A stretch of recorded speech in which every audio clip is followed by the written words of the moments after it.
The night June Voss grabbed a stranger's boot under a diner table, she had no way of knowing she was reaching for the only thing standing between her and the man who had already decided she belonged to him. She was 10 years old. She was shaking so hard her back teeth clicked together, and the hand wrapped around the leather of Rafe Cutter's boot was the most desperate prayer a child could make without using words. Outside, the storm was eating Montana alive. The windows of the Crossroads Diner shook in their frames. Rain came sideways off the Rockies, turning the highway into a black river, stripping the neon sign above the door down to a bleeding pink smear across the parking lot gravel. There wasn't another lit building for 11 miles in either direction. The diner sat at the edge of everything, the last warm place before the dark swallowed you whole, and Mason Aldrich's headlights had just swept across the rain-streaked glass. The coffee at the Crossroads tasted like it had been brewed sometime around a previous decade and left to develop opinions of its own. Rafe Cutter drank it anyway. He wrapped both hands around the mug, cracked ceramic with a handle repaired in electrical tape someone had tried to make look intentional, and stared at the highway through rain that hadn't let up in 6 hours. He'd been riding since Billings. He should have stopped 2 towns back, but the road had a way of pulling him forward when sitting still felt like something worse. That was a thing he'd learned about himself in the years since he stopped pretending he was built like other men. He didn't rest easy. He didn't sit in rooms without checking the exits. He didn't sleep through whole nights. He managed these facts the way a man manages a bad knee. Worked around them, didn't advertise them. Kept moving when the alternative felt like surrender. The Crossroads was exactly the kind of place he understood. Linoleum floors worn down to suggestion. A counter with 6 stools, 4 of which wobbled. A pie case with 2 slices of apple left turning slow circles under a yellow bulb. Booths along the windows with vinyl patched in duct tape where the stuffing had given up. A hand-lettered sign above the pass-through that read Edna's Kitchen, and another below it that said, "No checks, no exceptions," and a third one smaller that said, "Please be patient. Good things take time," which had the tone of a woman who had been tested on the subject and arrived at her conclusion through evidence rather than optimism. The woman behind the counter was somewhere between 55 and whatever age a person reaches when they stop counting because the number has ceased to be the most interesting thing about them. Short silver hair, reading glasses on a beaded chain, a posture that said she had poured 10,000 cups of coffee and carried the weight of every single one without complaint. Her name tag said Edna. She had refilled Rafe's mug twice without being asked and hadn't pushed conversation, which elevated her immediately in his estimation. Some people understood that a man sitting alone with coffee in a window was not a man waiting to be improved by company. There were 2 other people in the diner when Rafe arrived. A long-haul trucker in a yellow rain slicker at the counter working through a patty melt with the focused energy of a man who ate on a schedule and treated meals as logistics rather than pleasure. He had headphones in, now phone flat on the counter, present in body and absent in every other meaningful way. And a woman in the corner booth. The one farthest from the door, farthest from the windows, pressed into the angle where 2 walls met, like she was attempting to become structural. Rafe had clocked her within 4 seconds of walking in. It was a habit so old it no longer felt like a habit. It felt like breathing. She was 32, maybe 33. Dark hair pulled back in the functional way of someone who had not been thinking about her hair when she did it. A gray thermal under a canvas jacket that had weathered at least 2 hard winters. Her hands were wrapped around her coffee mug with a grip that had nothing to do with warmth. Her eyes moved to the door every 45 seconds. Rafe counted without meaning to. There was a child's jacket on the seat across from her. Small purple with a cartoon owl stitched on the chest pocket. No child visible. Rafe noted this the way he noted everything that didn't immediately add up, filed it in the quiet ledger he kept without effort, and went back to watching the rain. He'd ordered the patty melt same as the trucker because the laminated menu had exactly that kind of greasy authority that told you it was the right call in weather like this. Edna had brought it in 7 minutes with a side of fries that had gone slightly philosophical in the oil, and Rafe had eaten slowly, letting the road drain out of his shoulders, watching the storm try to make up its mind about whether it wanted to be a problem or a catastrophe. He was almost relaxed. That was the thing. He was almost there. The particular loosening of a man who has been moving for 6 hours and has found in the 43rd year of his life a diner and a mug and a window that asked nothing of him. He was almost comfortable in his own body for the first time since Billings. Then the headlights swept the window and the woman in the corner booth stopped breathing. Rafe noticed because he was the kind of man who noticed when people stopped breathing. He had been in enough rooms in the moment before something went wrong that he'd learned to read that particular quality of stillness that preceded it. The animal knowledge older than language that said, run or don't move, and sometimes couldn't distinguish between the two, because either way the options had already run out. The woman in the corner booth had that stillness. Her knuckles went white around the mug, her eyes fixed on the parking lot. She did not make a sound. And then, soft as a whisper, Rafe heard something under his table. Something small adjusting position on the linoleum. A child's careful, deliberate near silence. The sound of someone who had practiced being invisible and had gotten very good at it. He looked down slowly the way you look at something you don't want to startle. Beneath the tablecloth, tucked into the shadow between his boots and the wall, a little girl with dark hair and her mother's eyes stared up at him. She was 10 maybe. She was shaking. Her fingers were wrapped around the side of his boot, not grabbing exactly, more like anchoring. Like she needed to know that something solid was still in the world and had chosen the nearest available proof. Her lips were pressed together so hard they had gone pale. Rafe held very still. He looked at her for a long moment. Then he looked at the door. Then he looked back down at her. She was reading his face the way children read faces when they have learned that faces tell a different story than words. The careful, rapid assessment of a kid who had developed through necessity a threat detection system that most adults never needed. Whatever she found in his face, it was enough. Her grip on his boot did not loosen, but something in her shoulder settled a fraction of an inch. Rafe said quietly, without inflection, without the softening people used when they spoke to frightened children, because he understood instinctively that she did not need soft, she needed solid. You stay right there. 3 words, flat as a stone set on a table. The bell above the door rang. Mason Aldrich walked into the Crossroads Diner the way men walk into rooms when they have never in their adult lives been required to wonder whether they were welcome somewhere. He was in his early 40s, broad through the shoulders, wearing a jacket over a flannel that probably cost more than the jacket was supposed to suggest. His hair was damp from the rain, but arranged even so. The kind of man who checked himself in reflective surfaces without appearing to. He had a jaw that photographers liked and eyes that didn't match it. He scanned the diner in a single practice sweep and landed on the woman in the corner booth with the accuracy of someone who had spent years finding her before she was ready to be found. Claire. Not loud. Conversational. The tone of a man who had made plans and expected to find them kept. Claire Voss set her coffee mug down. Rafe watched her hands. She placed them flat on the table, fingers spread. A technique. She had practiced this. Hold the hands still, and maybe the rest of you follows. Mason. Her voice was even. It cost her to keep it that way. Rafe could hear the seams. Mason walked to her booth without being invited, which was his custom, and slid into the seat across from her like he owned the cushion. He glanced at the purple jacket with the owl on the chest, and something moved across his face that stopped well short of being a smile. June with you. She's in the bathroom. The lie was smooth. Rafe gave her credit. She had done this before.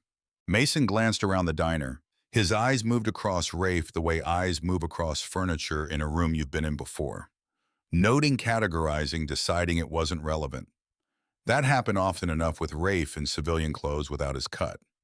He didn't look like anything in particular until you were already past the point where that assessment could do you any good. We should talk, Mason said to Claire. You've been hard to reach. My phone broke.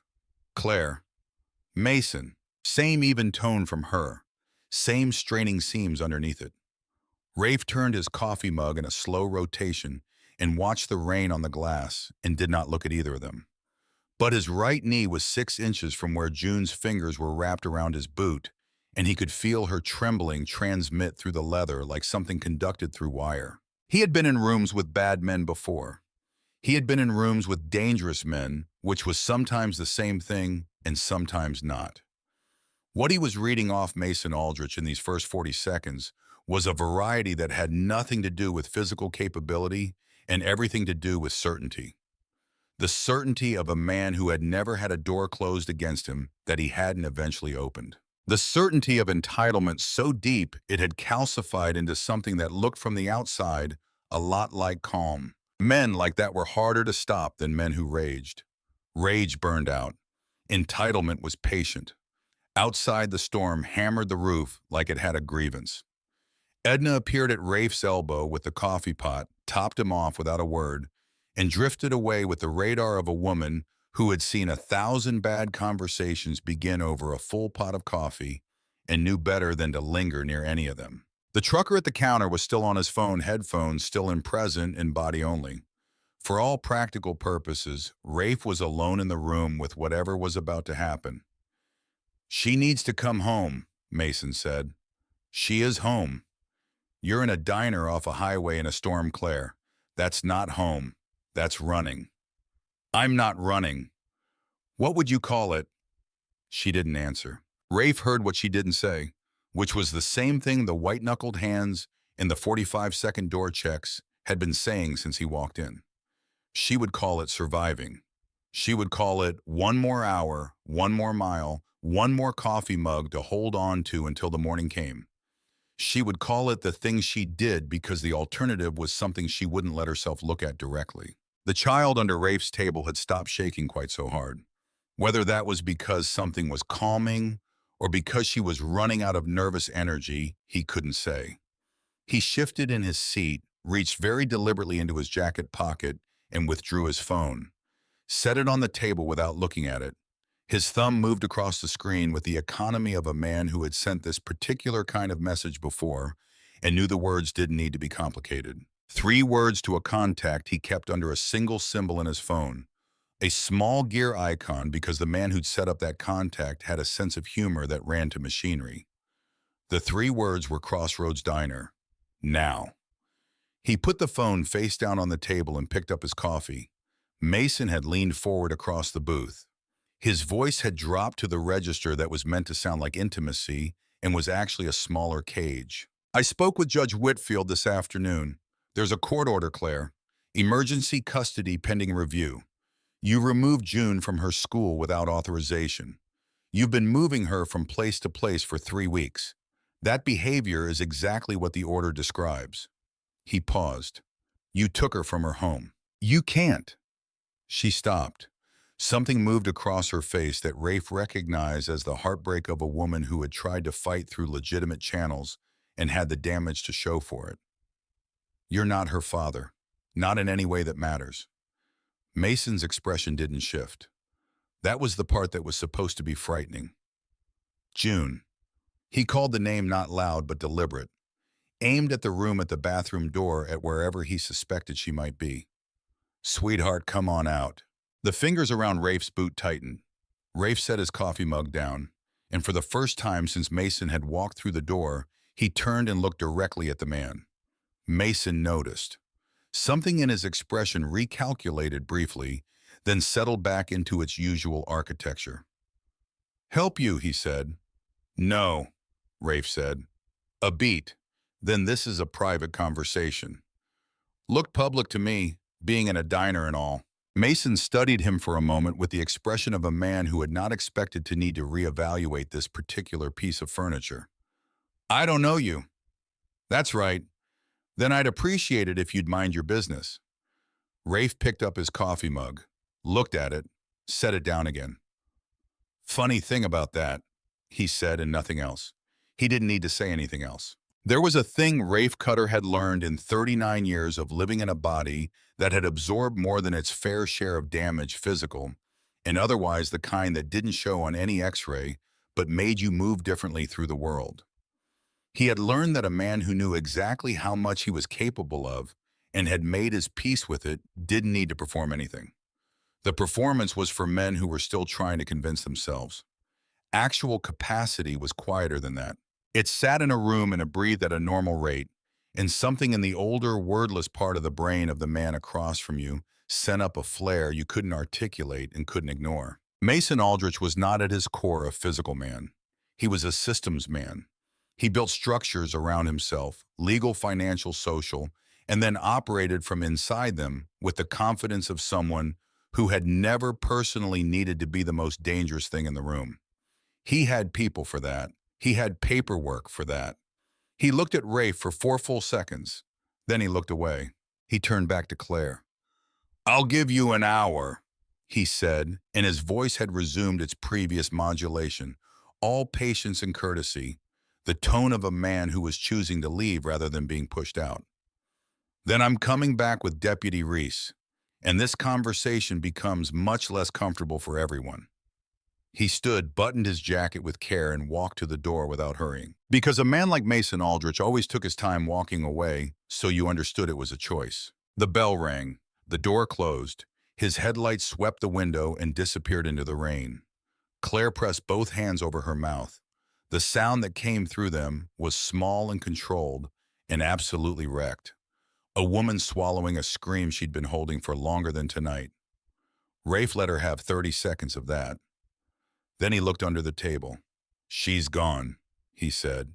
2 words, same flat register, not a question. June unfolded herself from beneath the table the way children emerge from hiding joint by joint, cautious, checking the room with her mother's same scan before fully committing to being visible. She slid onto the seat across from Rafe and sat with her hands in her lap and looked at him with the evaluative intensity of a 10-year-old who had developed through necessity a very reliable internal threat assessment system. She looked at his face, his hands, the way he sat, the way he had spoken to Mason. Then she reached across to the seat beside her, picked up the purple jacket with the owl on the chest pocket, and put it on. Zipped it up to the collar like she was putting on armor. "He's coming back," she said. Her voice was steady in the way that was more unsettling than if it had been shaking. "I know," Rafe said, "with a deputy." "I know that too." She studied him for another moment. "Are you going to leave?" Rafe looked at the door, at the rain beyond it, at his phone sitting face down on the table. "No," he said. Claire had lowered her hands from her mouth. She was watching him with an expression he recognized, the desperate arithmetic of a woman trying to calculate whether the stranger across from her was another threat or the first thing in a long time that wasn't. He understood the caution. He didn't take it personally. "You don't know what you're getting into," she said. "People keep saying that. He means what he said about the order, about the judge. He has connections all through this county, lawyers, officials. He makes things happen legally or close enough to legal that you can't tell the difference until it's already done." "Tell me about the order," Rafe said. "When did it start?" Claire pulled in a breath, organized something behind her eyes. "He's been building a case for months, documenting or inventing documentation. I can't always tell the difference." She pressed her lips together. "My therapist. I found out later she was filing reports. My therapist, who Mason arranged and paid for. I didn't know that when I started seeing her. 3 months of sessions." Her voice went flat with the flatness of a wound that has been examined so many times it has moved past acute pain into something more like geography. She was working for him. Everything I said in that room, everything I shared, thinking it was confidential, she reframed it. The judge received a file built from 12 weeks of deliberate mischaracterization. The fluorescent bulb in the pie case buzzed once and settled. "How long have you been moving?" Rafe asked. 3 weeks, since I understood what she was. We've been in 7 different places. Cash only. I thought if I could get far enough to find someone who could look at what I have and tell me how to fight it." She exhaled. Then she reached inside her jacket and produced a flash drive the size of a thumb, which was exactly what it was, hanging on a keychain with a small carved owl charm that matched the cartoon on June's jacket. She set it on the table between them. Rafe looked at it. Didn't touch it yet. "There's a woman named Delia Marsh," Claire said. "I met her 8 months ago in a family court waiting room. She was going through something similar. We stayed in touch through channels Mason didn't monitor. She paused. 2 months ago, she sent me this drive. She said she'd spent a year gathering it, and she needed someone to hold on to it. She said if anything happened to her, I should find a way to get it to someone federal, someone that hadn't been reached. The words landed with a weight that changed the shape of the room.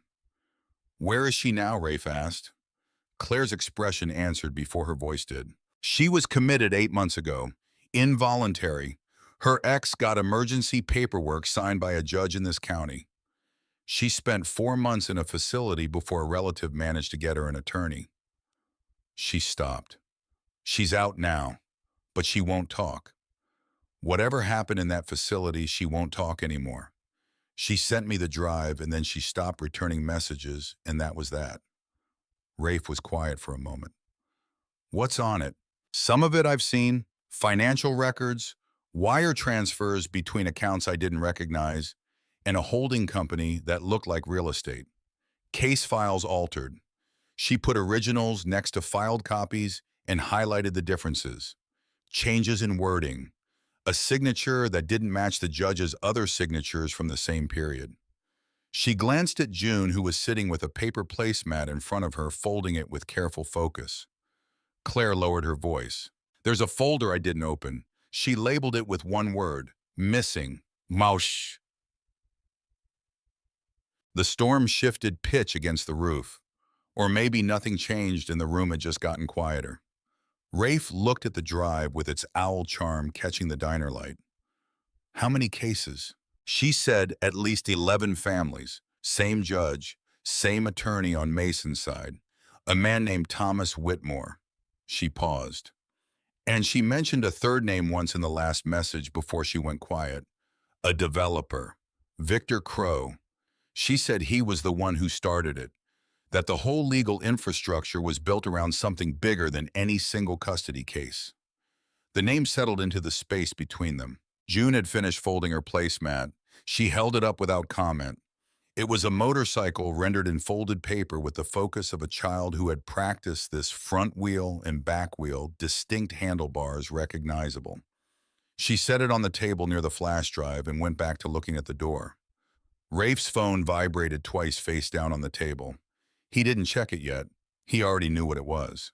The first rumble reached the diner before the lights did. The storm swallowed sound, strangely compressed. It rerouted it, but there was a frequency that moved through the linoleum and up through the booth seat that wasn't thunder. Too steady, too deliberate, too many of them. Claire heard it and didn't know what it was. June heard it and looked at Rafe. Rafe was already watching the windows. They came through the rain in a line, headlights cutting the dark in a formation that wasn't military exactly but carried the same grammar of organized arrival. 14 bikes. The count was hard to hold because they were still coming, pulling off the highway into the gravel lot in a controlled spread that bracketed the diner's entrance and exit points with the unconscious geometry of men who had spent years moving through space together and no longer needed to discuss it. They killed their engines in a rough sequence, a rolling shutdown that ended in an abrupt quiet beneath the storm's continued roar. Boots hit gravel. Some men stayed with their bikes, reading the environment first the way point men always did. The first one through the door was a man Rafe had known for 11 years, who stood 6'3" in boots, whose beard had made its peace with the wilderness, whose road name was Brixton, and whose given name was Marcus, and who Rafe trusted with anything up to and including his life, which he had in fact done on 3 specific occasions. Brixton came through the door, shed rain from his jacket with 2 shakes, looked at Rafe, at Claire, at June, at the flash drive on the table, and sat down in the booth directly behind Rafe without a word. 3 more came in, then 2 more. They filled the stools at the counter.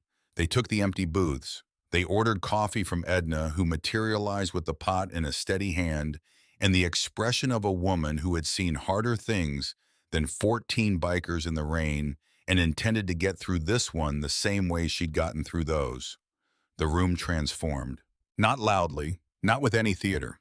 What they did was fill space with a particular quality of presence, The combined weight of men who had chosen one another across years and injuries and bad luck, who had made the calculation that the people beside them mattered more than their own comfort, and who were now sitting in a roadside diner in a Montana storm because their president had sent 3 words.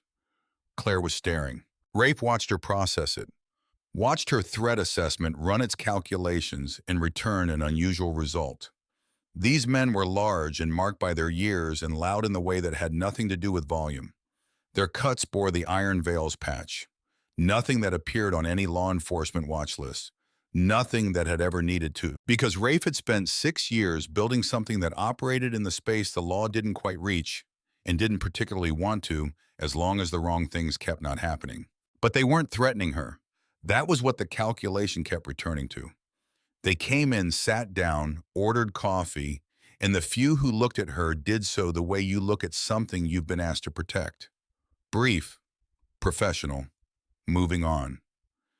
June had stopped folding and was watching them with wide eyes that held more curiosity than fear.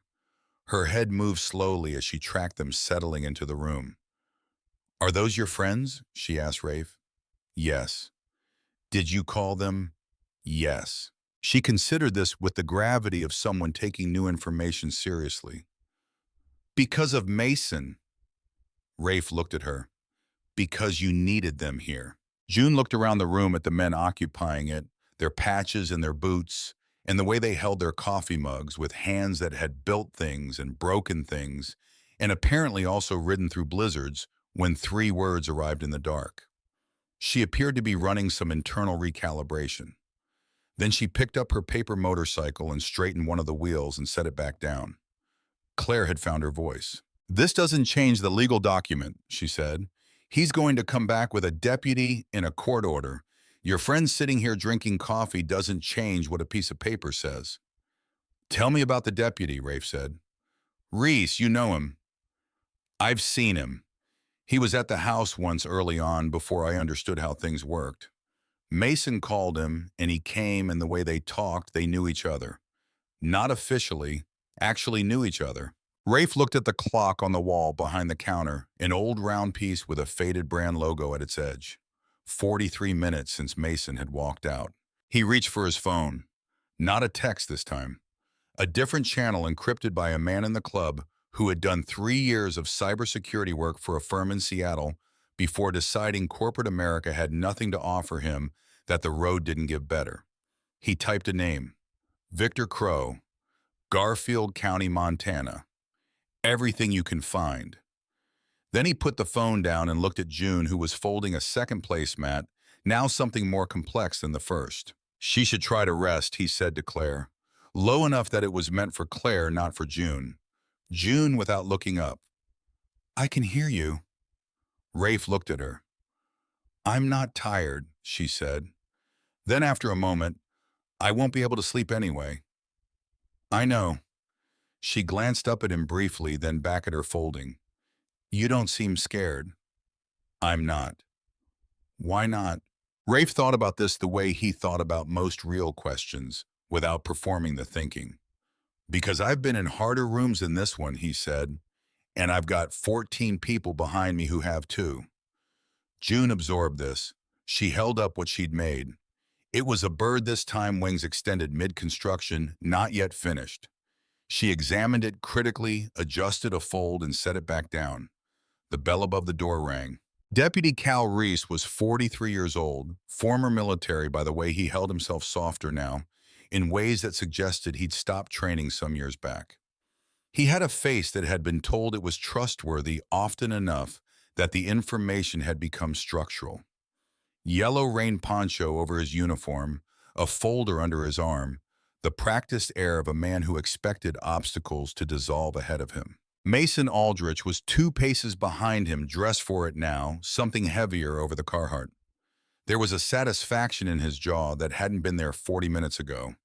The satisfaction of a man whose paperwork had arrived on schedule. Rafe stood up.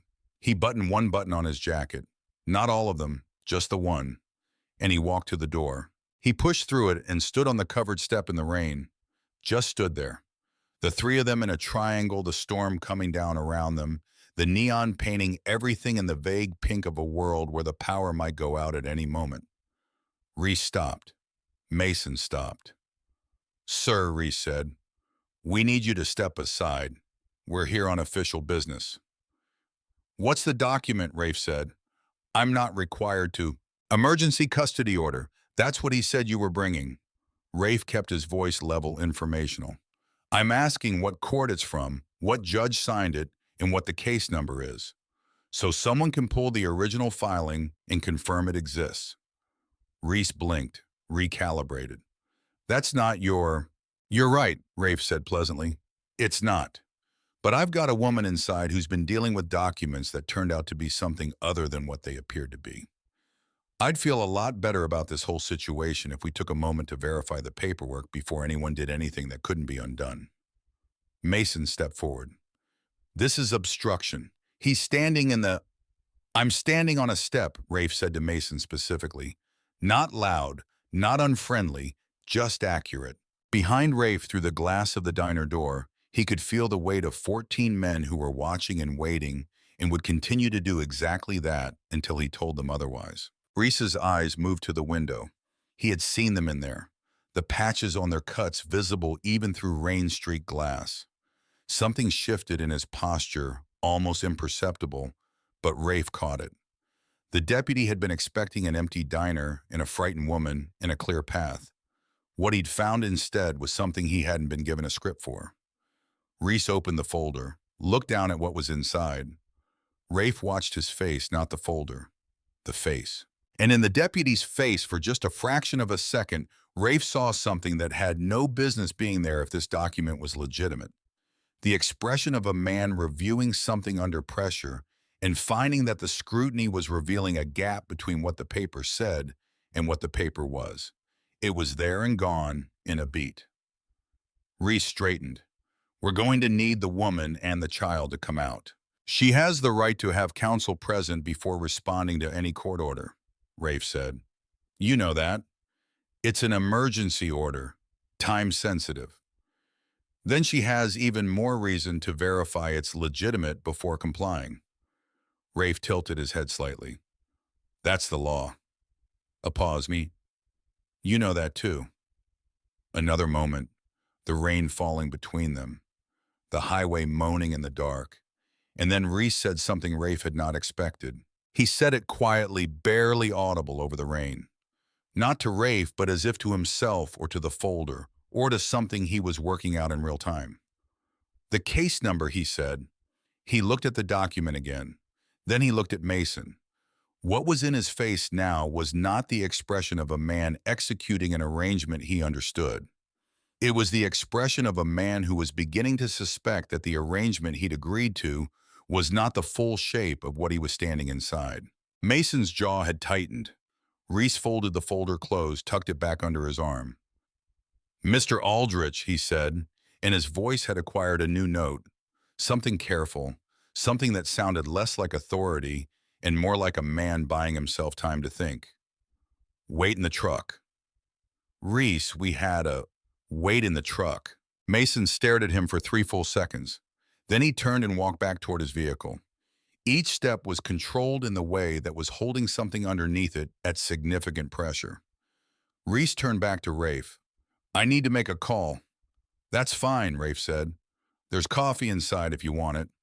He turned and went back through the door. Brixton was at his shoulder before he'd taken 2 steps.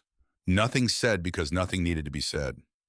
Rafe gave him a single look that communicated everything, and Brixton turned and said 3 words to the man nearest him, who said 3 words to the next, and the room began the quiet business of rearranging itself. Phones out, the network extending beyond the walls of the crossroads and into the storm. Rafe sat back down across from Claire and June. Claire was watching him. "What happened?" The deputy looked at the document and didn't like what he found. He paused. "Someone needs to pull the original filing tonight." "How it's—" She checked the clock. 11:15 on a Monday in Montana. "There's no one—" "I have someone." He was already typing. One name in his contacts for situations that involve courts and documents and the territory between law and its corruption. A man named Owen Taft, retired after 30 years of practice, who now lived outside Billings with a wood stove and a library that took up 2 full walls, and who had told Rafe once that he'd spent 3 decades helping people navigate a system that worked most of the time and failed in very specific ways for very specific kinds of people, and that in retirement he intended to spend his time exclusively on the failures. Rafe had kept that number for the day when the failure became something he needed someone to address. He typed now, "Owen, need you awake. Send what I have in a minute." June set something on the table. Rafe looked down. The paper bird she had been working on. Wings extended, this one, finished both sides symmetrical, the folds clean and deliberate. She had set it beside the paper motorcycle, the two of them side by side, on the vinyl tablecloth next to the flash drive with its owl charm. She was looking at the bird with the critical eye of someone assessing their own work. "It's not quite right," she said. "Looks right to me," Rafe said. She glanced up at him briefly. "You can tell when something's not quite right even if you can't say what it is." Rafe looked at the bird. "Yeah," he said. "You can." Outside, the storm continued its argument with the roof. Deputy Reese was still in his vehicle, phone to his ear, a statue of a man having a conversation that was going to end one of 2 ways. And in his truck engine running, Mason Aldrich was patient in the way he was always patient. The patience of a man who believed the systems were built for him and had only ever needed to wait. Rafe's phone lit up. Owen Taft, responding faster than the hour warranted because Owen Taft had made a decision about his retirement that apparently included answering at 11 o'clock on stormy Monday nights. The message said, "Send me the case number and the judge's name. Everything you've got." Rafe looked at Claire. "The document Mason showed you, the custody order. You have a copy." She reached into the bag at her feet and produced a folded piece of paper worn at the crease from being opened and closed too many times. She handed it to him. He photographed it, sent it to Owen, and set the phone face down.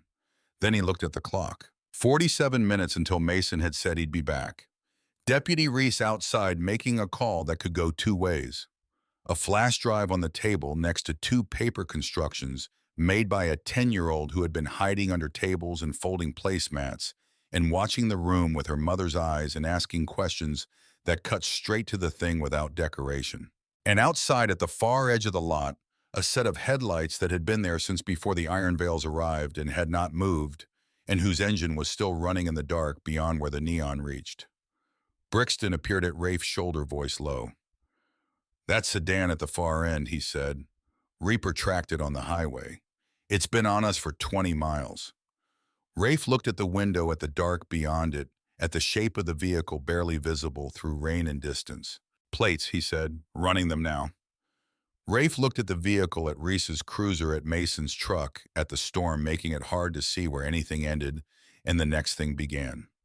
He thought about a developer named Victor Crow and a folder labeled missing and a woman who had gone into a facility and come out not talking anymore. He thought about a 10-year-old whose fingers had found his boot in the dark because she needed to know that something solid was still standing. He picked up his coffee. It had gone cold. He drank it anyway. "How long on the plates?" he said. 5 minutes. Rafe set the mug down, looked at June, who had picked up a third placemat and was beginning to fold it with the same careful focus, as if the work of her hands was the one thing in the room she could control completely, so she was going to do it as well as it could possibly be done. He watched her for a moment. Then he looked at the door, at the rain, at everything that was coming.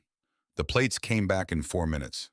Brixton crouched beside Rafe's booth, his voice pitched below the ambient noise of the storm and the low conversation of 14 men distributing themselves through the space, with the practiced quiet of people who understood that presence and visibility were 2 different things. "Montana registration," Brixton said.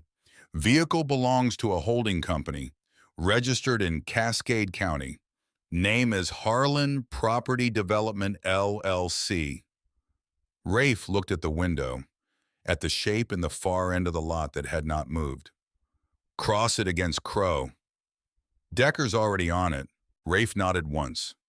Brixton straightened and moved away without another word, which was one of the things Rafe valued most about him. The man understood that some information needed to be acted on immediately and some needed to be held until it connected to something else, and he never confused the two. Claire was watching from the booth behind him.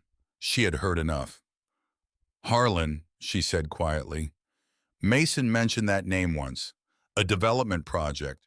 Land acquisition west of the highway. When 8 months ago, before things got bad, he said it like it was something I should be impressed by. A partnership. He didn't say with whom." She paused. He stopped mentioning it after that. Rafe filed this without comment. He looked at the clock. 31 minutes remaining on the hour Mason had given them. Reese was still in his cruiser, still on the phone, still in the posture of a man doing arithmetic on what he had gotten himself into, and whether there was a version of it that ended with his integrity intact. June had produced a fourth placemat from somewhere and was assembling something more complex than anything she had made before, her hands moving with the concentrated efficiency of someone who had decided that the work was the only thing she could make clean in a room where everything else was tangled. Rafe watched her for a moment. Then he looked at the drive on the table, at the owl charm catching the light from the pie case. "The folder labeled missing," he said to Claire. "You said you didn't open it." "No, but Delia labeled it before she sent it to you." "Yes, which means she knew what was in it when she put it there. She chose that word deliberately." He looked at Claire. She was documenting something she couldn't prove had happened, something she could only name. Claire pressed her lips together. "I've thought about that. Every day for 2 months I've thought about it. And I keep arriving at the same place and then I stop because—" She stopped, looked at June, looked back at Rafe. "Because if I follow it all the way to what it might mean, I don't know how to keep moving. And I have to keep moving." "You've been keeping moving," Rafe said. "That's not nothing. It doesn't feel like enough." "It never does." He picked up his phone. "It was enough to get you here." He opened the channel to Decker, the club's digital man, 28 years old. Former Army signals intelligence who had the gift of finding the shape of things in data, the way other men found it in faces or tracks, or the way a room felt when someone had left it recently. He had sent a preliminary response to Rafe's earlier query about Victor Crow, and Rafe read it now more slowly, letting each piece settle into place. Victor Crow, 54 years old, born in Missoula. Real estate development, commercial, and residential land acquisition across 3 Montana counties. 3 companies in his name, 2 more registered to holding entities that listed him as managing partner through a layer of paperwork designed to resist exactly the kind of looking Decker was doing.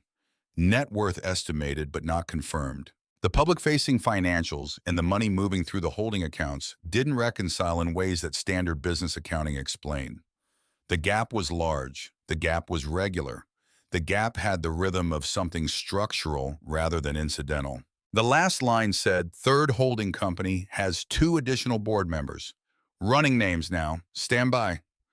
Rafe put the phone down. Sawyer appeared at the edge of the table. He sat down across from Rafe in the seat June had vacated when she drifted to the counter with her placemats, and he did this rarely enough that the rarity meant something.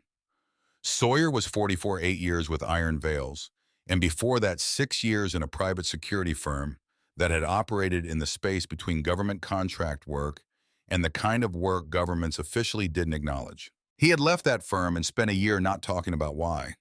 Rafe had never pushed it. A man's damage was his own architecture to manage. "The sedan," Sawyer said. "Tell me." Decker cross-referenced the holding company against Crow's network. "It connects. Third-tier subsidiary, but it connects." He paused. The man in the passenger seat. "I got a photo from Reaper through the rain. It's not perfect." Another pause. "It's Briggs." The name landed with weight. Rafe looked at Sawyer. Sawyer's face had the arrangement it got when he was about to say something he would rather not need to say. "We worked together," Sawyer said. 2 years, same firm before." He didn't say before what. He didn't need to. He was good at it, very good. The kind of good that didn't have a natural floor. Most people I worked with there was something that slowed them down when the work went past a certain point. Some internal limit. Briggs didn't have that. What's he doing working for a real estate developer? Better question is, what the developer is doing that needs someone like Briggs. Sawyer looked at the window at the shape of the vehicle barely visible through the rain. This isn't a real estate operation, Rafe. No, Rafe said. It isn't. Sawyer looked at the drive on the table, at the owl charm. If the woman who built that spent a year gathering it, and they committed her to keep her quiet, and they've been tracking Claire for 3 weeks, and Briggs is sitting in that lot right now. He stopped. Let the conclusion assemble itself in the space between them. They don't want the drive back. They want to make sure what's on it never reaches anyone who can do anything with it. The fluorescent bulb in the pie case made its small electrical complaint. The storm worked on the roof. Rafe looked at Claire. The drive. Owen Taft needs to know what's on it. Everything you can tell me. Claire straightened. Something behind her eyes organized itself into the clarity of a person who has reviewed a thing so many times that the emotion of it has been worn down to structure. Financial records, wire transfers significant amounts between accounts I didn't recognize, and what looked like a real estate holding fund. Case files from family court altered. Originals beside filed copies with the differences marked. Changes in wording. Additions that weren't in the originals. One signature that didn't match the judge's signature on another document from the same period. She paused. 11 families, same judge, same attorney on the opposing side. Thomas Whitmore, and Crow's name appearing in the financial layer beneath all of it. Rafe's phone vibrated. Decker. The message opened into a paragraph that Rafe read twice. Third holding company board members confirmed Thomas Whitmore attorney and a family court judge named Gerald Whitfield. Company registered 18 months ago. Rafe set the phone face down on the table and let out a slow breath through his nose.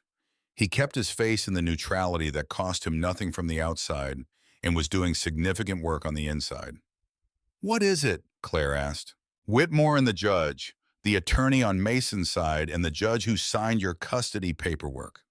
He paused. They're both business partners with Crow. Same holding company registered 18 months ago. The color moved out of Claire's face in a way that was different from fear. It was the reaction of a person who has suspected the shape of something for a long time and has now had the shape confirmed in plain language and has discovered that confirmation is harder to absorb than suspicion because it removes the last possibility of being wrong. 18 months, she said quietly, working the timeline. That's when Mason started escalating. When the court filings started coming faster, when the judge started ruling against every motion my attorney filed. She looked at the table. They built this before Mason even needed it. Like a service. Like something you subscribe to. Or, Rafe said carefully, Mason is a client, not the architect. The implication settled into the room like a stone into still water. June had put down her placemat and was looking at the table surface with the expression of a child who has understood something she wasn't supposed to understand yet. Something about the world being a more organized and deliberate kind of dangerous than she had previously had language for. She was 10 years old and she was sitting in a diner in the middle of a blizzard, and the weight of what she was comprehending was visible in the set of her shoulders. Rafe looked at her for a moment. Then he made a decision. He looked at Claire. The phone, he said. How long have you had it? It was mine before Mason. Same number, same device. Did you share a plan with him at any point? Claire's expression shifted. Something moving across it that had nothing to do with the present moment and everything to do with a specific memory. When we were together, we shared a plan for 2 years, which means he had administrative access to the account. She understood immediately.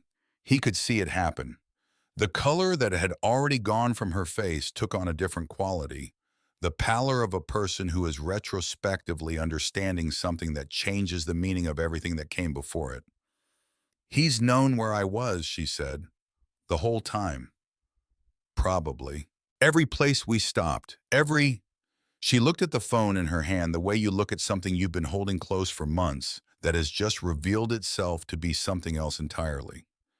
Every time I thought I was being careful. There's a category of software, Rafe said, runs beneath the operating system. You can turn off location services in the settings and it doesn't matter. If it's installed at the base level, it's still transmitting. Claire set the phone on the table and stepped back from it. June was watching her mother. Her face had closed into the blankness of a child managing something too large for her face to hold without giving it away. She looked at Rafe. "Can you make it stop?" she asked. "Yes." He looked at Brixton, who was already reading the situation from the booth behind him. "Decker can kill it remotely, if you'll let him in." Claire nodded once, the nod of a person who has moved past shock into the cold country on the other side of it. Brixton relayed the instruction. 30 seconds later, Claire's phone screen went dark in a way that was different from sleep. A finality to it. The small death of something that had been used against her for 3 weeks without her knowledge. "He knows we're here," Rafe said. To the room, not just to Claire. A statement of fact that was also a statement of position. There was no longer a question of whether tonight would escalate. The question now was only the shape of the escalation. Edna appeared at the edge of the table. She looked at June, who was sitting very still with her hands in her lap and her jacket zipped to the collar. Without a word, Edna produced a blanket from somewhere behind the counter, the way blankets appear in diners run by women who have seen enough to know when they are needed, and set it on the seat beside June. June looked at it. Then she reached out and pulled it around her shoulders without looking at anyone. Edna went back behind the counter. She did not make a production of it. She simply picked up the pot and made her circuit of the room, filling every cup that needed filling. And when she was done, she stood behind the counter with her arms loosely folded and her face in its permanent arrangement. The face of a woman who had decided long ago that the correct response to whatever was happening was to keep the coffee coming and let other people sort out the rest. Sawyer came back to the table. "SUV just pulled in," he said. "Far side of the lot. 2 men inside, different vehicle than the sedan." Rafe looked at the window. Through the rain, he could make out the squared-off shape of it. "Briggs is still in the sedan." "Yes." "So he's not the driver of the SUV?" "No." Sawyer paused. "Which means Crow sent more than one unit." Rafe absorbed this. The sedan that had followed them 20 miles. The SUV arriving independently. Briggs positioned and waiting. A deputy outside with fraudulent paperwork. Mason Aldrich in his truck with the engine running, and the patience of a man who believed the infrastructure was built for him. This was not a man pursuing a custody dispute. This was an operation with moving parts staged before the iron veils arrived, which meant Crow had been watching Claire long enough to know she might stop here, or had been watching the highway long enough to move assets into position once the tracking software confirmed her location. "The sedan was here before us," Rafe said. Not a question. Sawyer nodded. "Reaper thinks it was parked before Claire even arrived. Maybe 15 minutes before. So they knew the destination, not just the direction." "That's what it looks like." Rafe looked at the clock. 17 minutes remaining on Mason's hour.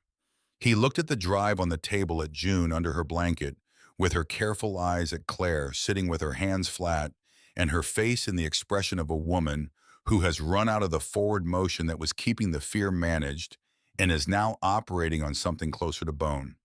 He reached for his phone. Owen Taft first. Owen answered on the second ring. Not groggy. Alert with the energy of a man who has been working since Rafe's first message and has information to report. "Case number's wrong," Owen said before Rafe could speak. "I pulled the court database. The filing doesn't exist. The case number was generated by a system that mirrors the court's format but isn't connected to the court's actual records. Someone with access to the administrative architecture built a parallel generator.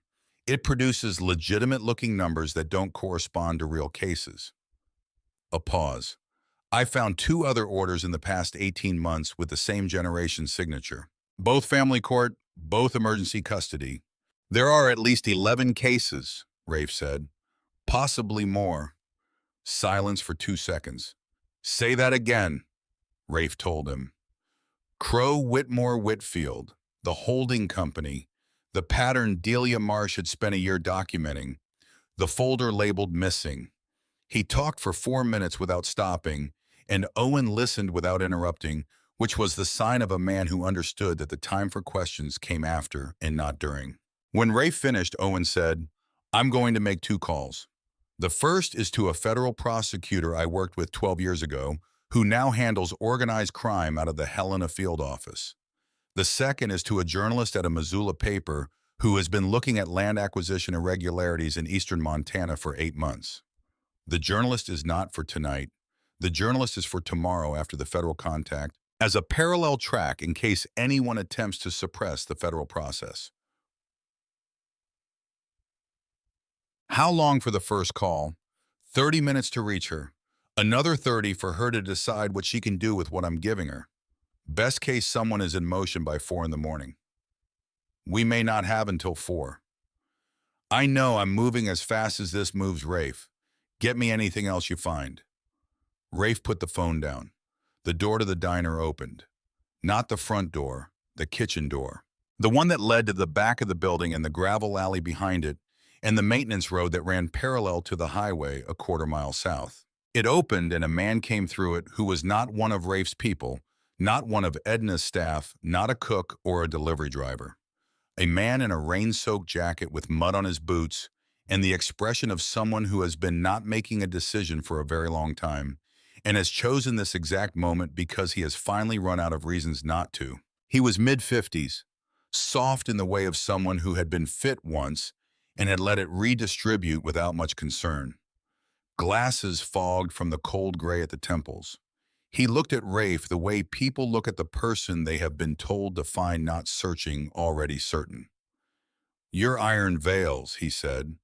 "You came through the kitchen," Rafe said. "Briggs is watching the front." 3 of Rafe's men were on their feet. Rafe raised one hand slight and small, and they stopped. "Who are you?" Rafe said. The man came to the table. He did not sit. He stood at the edge of it and looked at Claire, and something moved across his face that had the topography of guilt that had been organized over a long time into something livable and was now coming undone. "My name is Corbin Steen," he said. "Retired attorney. I practiced family law for 22 years in Helena." Claire went still. "I know that name," she said slowly. Staten looked at her. "You would." Rafe looked between them. "He was one of the attorneys on the opposing side," Claire said. Her voice had gone flat. "In the early filings, before Whitmore took over." Staten absorbed this without defending himself. "I handled 3 of the cases documented on that drive," he said. He looked at the flash drive with its owl charm. He appeared to know exactly what it was. "I'm the one who built the documentation template, the methodology Crow's operation uses to construct cases against mothers in Whitfield's court. I built the system." The room was very quiet. "I was told it was a compliance tool," Staten continued, "a way to document instability in custody disputes more rigorously. I was paid a consulting fee by one of Crow's companies, a significant fee, and I built it, and I told myself it was for legitimate use. And when I started seeing cases that looked like what I designed the system for..." He stopped. His hands were at his sides. "I told myself I was seeing patterns that weren't there. And then I retired and I didn't have to look at it anymore." "But you're here," Rafe said. "Delia Marsh," Staten said. "I saw her name on a filing 2 months ago, an appeal of her commitment. I pulled her case history and I saw my own methodology used in a way." His jaw tightened. "I followed the thread. It took me 2 months. I found Claire through sources I won't detail. I've been 3 days behind you." He looked at Claire. "I'm sorry. I should have been faster." Rafe watched Staten the way he watched everything, with the attention of a man who had been lied to by people who looked sincere and who had learned through the hardest available curriculum that sincerity and truth were different categories. He was looking at the architecture of the guilt, the way it sat in the posture in the eyes and the mud on the boots, in the decision to come through the kitchen in the 3 days on the road behind Claire and June. Sometimes you could tell. "Owen Taft," Rafe said. "You know the name?" Staten blinked. "We overlapped professionally for 20 years. He retired 2 years before I did. Call him, Rafe said. Right now. From this table. Tell him everything you told me. Staten reached for his phone without hesitation. That was the tell Rafe thought. The man who hesitates before calling the person who can verify him is the man who is managing something. Staten didn't hesitate. He was already dialing. While Staten spoke in a low voice at the end of the table, Rafe moved to Sawyer at the window. Briggs, he said quietly. How does he move? In a team, he controls exits first. He'll have the front covered by whoever's in the sedan. He'll want the back covered before he comes through the front. Sawyer paused. If he received authorization to move, and he's been sitting on it, he's waiting for a signal. Something that tells him the protection around the target has thinned enough to create a workable window. What gives him that signal? Sawyer thought for a moment. Movement. If he sees bodies leaving through the front bikes, pulling out the visible numbers dropping, he'll read it as the window opening. He'll move on whatever's left. Rafe looked at the front windows, at the parking lot, at the 14 bikes row parked in the rain with the discipline of long habit, each one a piece of arithmetic that Briggs had been calculating from the other side of the glass. So we give him movement, Rafe said. Sawyer looked at him. Not the right movement, Rafe said, but movement, enough that he thinks the window is opening. He looked across the room at the men distributed through it, their faces, their postures, the readiness that years of choosing one another had built into the group. 4 bikes out the front. Loud. Make it look like a portion of the cover is withdrawing. When Briggs moves and comes through the front, he finds 3 men, a counter-cold coffee, and an exit he's not expecting. Sawyer nodded slowly. He's trained for operations with a clear shape. Target window method. When the shape changes faster than he can adapt, he slows down. He checks in. He waits for authorization that can't come because the window is already closing. That's the gap, Rafe said. That's the gap. Rafe turned. He needed to move Claire and June and Staten out the back before Briggs committed to entry. He needed Owen's federal contact to be further along than 30 minutes. And he needed to know what was in that SUV beyond the 2 men Sawyer had counted. He went back to the table. Staten had finished his call. He sat with his hands around the coffee mug Edna had silently provided his face with the open quality of a man who has completed a long-delayed task and is sitting in the aftermath of it, which is its own complicated country. Owen, Rafe said. He's pulling everything now. He has a contact at the Montana Federal Public Defender's office. He says he can have someone informed within the hour. Rafe looked at the clock. 11:58. The hour Mason had given them was nearly gone. He looked at Claire. Listen to me. In about 10 minutes, 4 of my people are going to leave through the front. It's going to be loud. When that happens, you and June and Staten are going to go through the kitchen, out the back door, to the maintenance shed at the end of the alley. There's a road that runs south from there. We'll have a vehicle. Claire nodded. Her eyes were clear in the way eyes get clear when panic has burned through its fuel, and what remains is the operational core. What about you? I'm staying until Briggs comes inside. And then we'll know what we're dealing with. June had been listening without pretending not to. She looked at Rafe. Will it work? Yes, he said. Not because he was certain, because she needed solid, not soft, and the most truthful version of what he believed was that the plan was sound and the people executing it were capable, and sometimes that was the most anyone could honestly offer. June looked at him for a moment. Then she picked up the paper bird she had finished earlier, the one with the wings extended, and held it out across the table. Rafe looked at it. You should have it, she said, for when you're waiting. He took it. It was lighter than it looked, the way folded paper always was, the weight of the thing having been transformed entirely into shape. He set it on the table beside him. Thank you, he said. June nodded. She picked up the unfinished placemat and went back to folding. Rafe looked at the clock. He looked at the window. He looked at the kitchen door. He looked at his phone, which showed no new message from Decker. Then it vibrated. He opened it.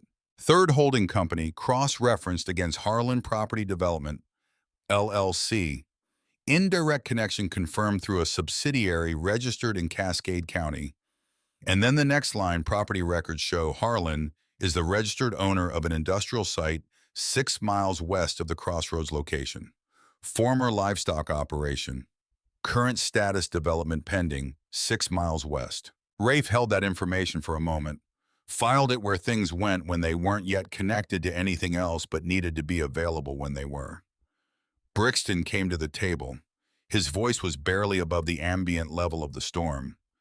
"Mason's truck," he said. "He's still in the lot. Engine's been running for 40 minutes. "He's not leaving," Rafe said. "No. He's anchored here for a reason that has nothing to do with June." Rafe looked at the window. "He's waiting for something." Brixton waited. If the order was a distraction, Rafe said, thinking it through as he said it, a reason to have law enforcement on scene, a reason to create a controlled environment, then the drive is the actual objective. Not June, the drive. He paused. And Briggs is here to make sure that regardless of how the order resolves the drive, doesn't leave this diner in any hands that can use it. Brixton absorbed this. Then Briggs isn't here for Mason. He's here to spite Mason. Yes. They looked at each other. "We need to move faster than the plan," Rafe said. "How much faster?" "Before Mason's hour is up. Before Reese comes back to the door. Before Briggs decides the window is already open and stops waiting for it to get wider." Brixton nodded once. He moved away to begin the arrangements. Rafe stood. He had one thing he needed to do before the pieces started moving and the space for it closed. He walked to the door and pushed through it into the rain. Mason's truck was 10 yards across the lot. Rafe walked to it at a normal pace, not hurrying. He came around to the driver's side and knocked once on the glass. Mason rolled the window down. The cab was warm. It smelled of expensive cologne. And underneath it, the smell of a man who had been sitting in a confined space with his own anxiety for too long, regardless of how well he was managing his presentation. His eyes found Rafe's face and made their calculation, and this time the calculation came back differently than it had inside the diner. Something had shifted. "You should go back inside," Mason said. "The people in that SUV," Rafe said. "They work for Crow." Mason's expression didn't change, but something behind it did. "Does Crow know you're still here?" Rafe asked. A beat of silence long enough to mean something. "I'm going to tell you something," Rafe said, "and I need you to hear it clearly." He put one hand on the roof of the truck. Not threatening, present. A man having a conversation in the rain. "Your name is in the documentation on that drive. So is the judge's name. So is Whitmore's. When that documentation reaches federal hands, and it will reach federal hands tonight, the question is whether you're the man Crow offers up first or whether you're the man who gets ahead of it." Mason was very still. Crow has 3 layers of corporate structure between himself and every activity documented on that drive, Rafe said. "You have your name on court filings. You are the most visible piece of this, which makes you the most exposed piece of this. The moment it becomes public, you are the face that goes with it." The engine ticked over, steady and indifferent. Mason's jaw was doing something complicated. His hands on the wheel had gone white-knuckle, and Rafe recognized that the material of the emotion was different from Claire's, but the structure was the same. A person who has run out of the forward motion that was keeping the terror at a manageable distance. "She's important to me," Mason said. His voice had changed. Something had come through the controlled surface that he hadn't intended. "June, she was—" He stopped. "She could have been mine." "She isn't," Rafe said. He said it the same way he said most things, flat, accurate, without cushioning. Something moved through Mason's face that was the most human thing Rafe had seen from him all night. Not contrition, not exactly. Something older and more damaged than that. The grief of a man who had wrapped an entire system of possession around a feeling that might at its original source have been something real, and had watched the architecture consume the feeling so completely that what remained was only the structure. The filings and the orders and the maneuvering and the patience. And whatever had been underneath it, if it had ever genuinely been there, was no longer visible inside any of it. Rafe stood in the rain and said nothing to that. Some things didn't require a response. Some things only required that they be heard and then set aside because whatever the feeling once was, the behavior was a different category entirely, and the two could not redeem each other. He walked back to the diner. Inside the room had already begun to shift. Phones out, men moving to positions with the quiet deliberateness of people who had done versions of this before.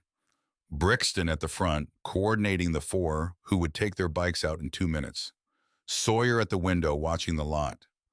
Reaper near the kitchen door ready. Stain was on his feet, his phone put away his face with the resolution of a man who has decided what he is going to do and is no longer spending energy on the question of whether to do it. Rafe came back to the table. Claire stood. June stood beside her blanket, still around her shoulders, owl jacket zipped. 2 minutes, Rafe said. When the bikes go, you go. Claire nodded. June looked at Rafe. She had one more placemat in her hand, half folded, not finished. She looked at it, then at him. I'll finish it later, she said. Yeah, Rafe said. You will. She tucked it into her jacket pocket. She took her mother's hand. She stood straight with the posture of a child who has decided that being frightened is permitted, but showing it to the room is not. And she looked at the kitchen door with the same careful, evaluating eyes she had used from beneath the table hours ago, when she reached for the nearest solid thing she could find in the dark. Outside, the first bike started, then the second, then all four in a rolling sequence that built into a sound that filled the lot and the highway and the storm above it, loud and deliberate, and pointing attention toward the front of the building with the insistence of something that demanded to be watched. Rafe looked at the kitchen door. Go, he said. Claire moved. Staten moved. June went last, her small figure crossing the diner floor with the quick, contained movement of someone who has learned to move through dangerous spaces without calling attention to herself. She reached the kitchen door. She pushed it open. She looked back at Rafe once. He gave her one nod. Small, certain. She went through the door. It swung closed behind her. Rafe turned to face the front of the diner. Sawyer was at his left shoulder.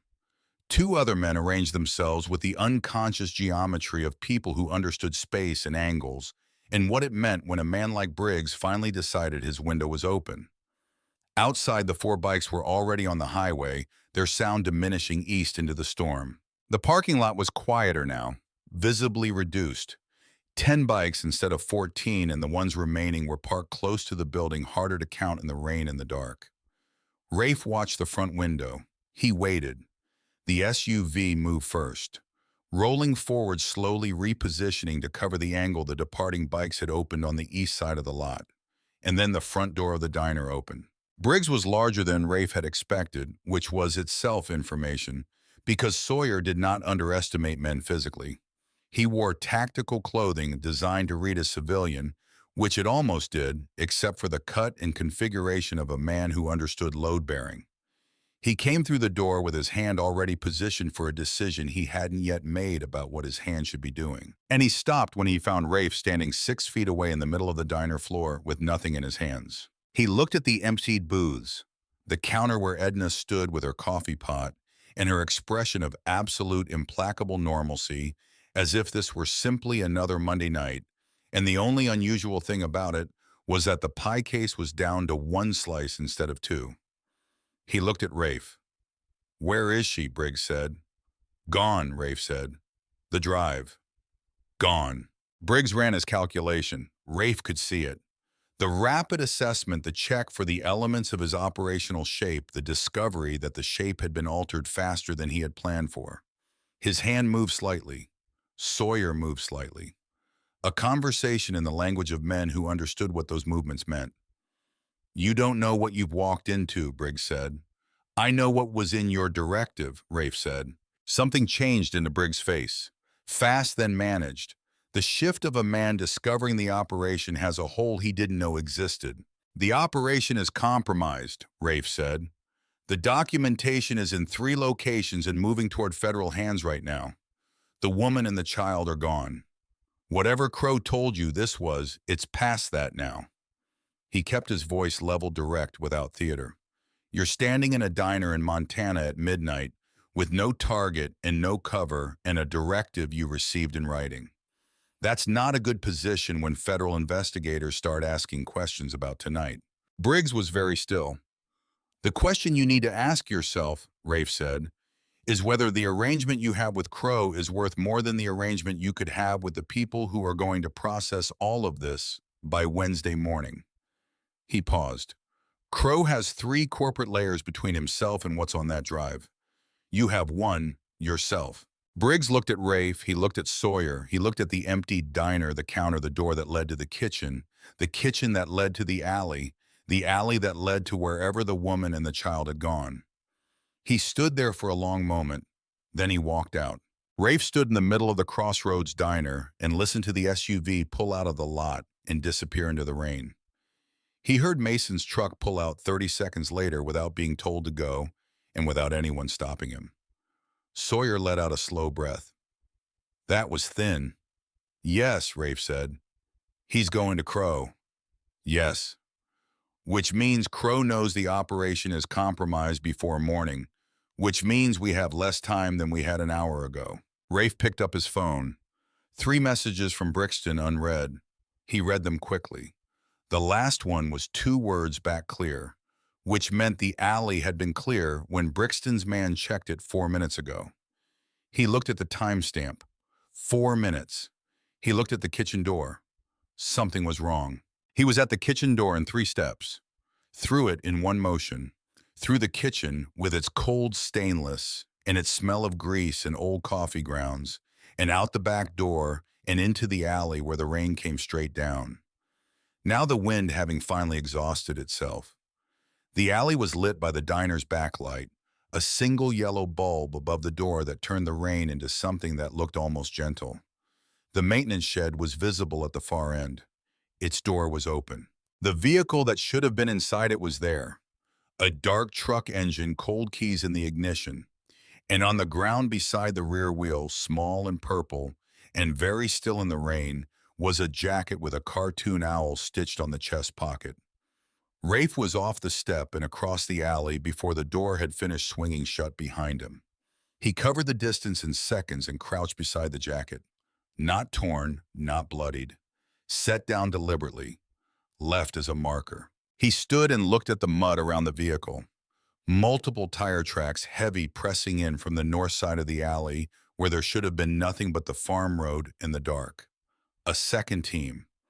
Pre-staged in the alley before Briggs ever came through the front door, positioned for exactly the contingency of the back exit. Crow's operation ran deeper than Rafe had mapped. He looked at the direction the tracks went. West, not south. West, 6 miles. He had the jacket in his hand. He folded it once and put it inside his jacket against his chest because leaving it on the ground in the rain was not something he was capable of doing. Then he ran back to the diner, and behind him the alley was empty and wet, and the maintenance shed door swung slowly in what remained of the wind, and the truck sat unused and cold, and the yellow bulb above the back door lit a circle of ground that contained nothing anymore except the marks left by what had happened and what was now in the next seconds about to need to be answered. Rafe came back through the kitchen door at a pace that was not running, but was everything running was except the visible panic. And the men still in the diner read the change in him, the way they read most things, not from what he said, but from the quality of his movement, the economy of a man who has received information and is already 3 steps into his response. Brixton was at his shoulder before Rafe reached the counter. West, Rafe said. 6 miles, Harlan property. Brixton didn't ask how he knew. He turned and the room began to move. Sawyer was already at the door. Reaper had come in from the side position he'd held for the last 20 minutes and was pulling on his jacket with the focused efficiency of a man who had been waiting for the next thing and had just been told what it was. Rafe looked at the table where Claire and June had been sitting. The paper bird was still there, the one June had finished and given him.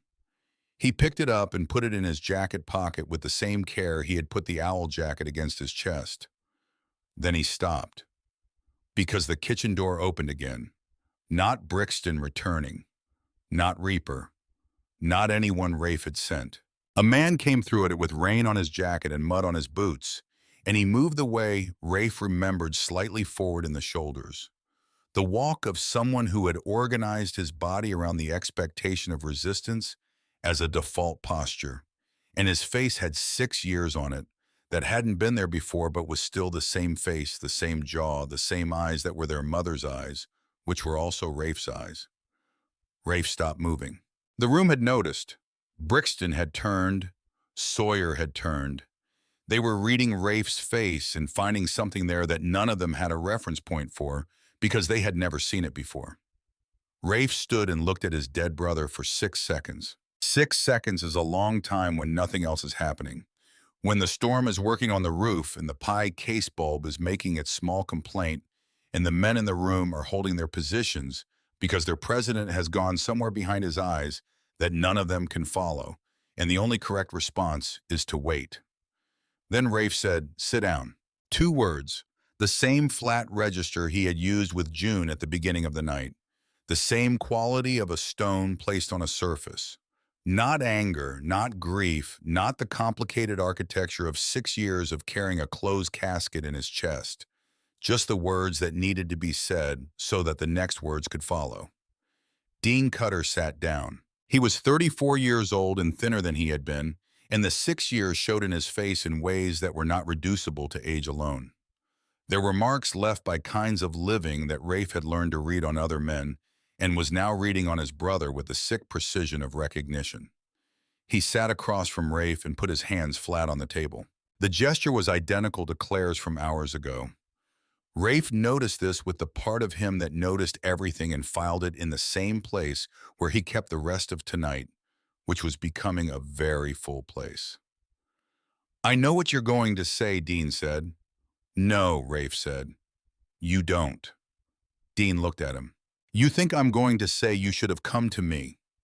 Rafe's voice didn't change in volume or temperature. It stayed exactly where it had been, which was doing significant work that most people in the room could feel without being able to name. "I'm thinking you let me bury you."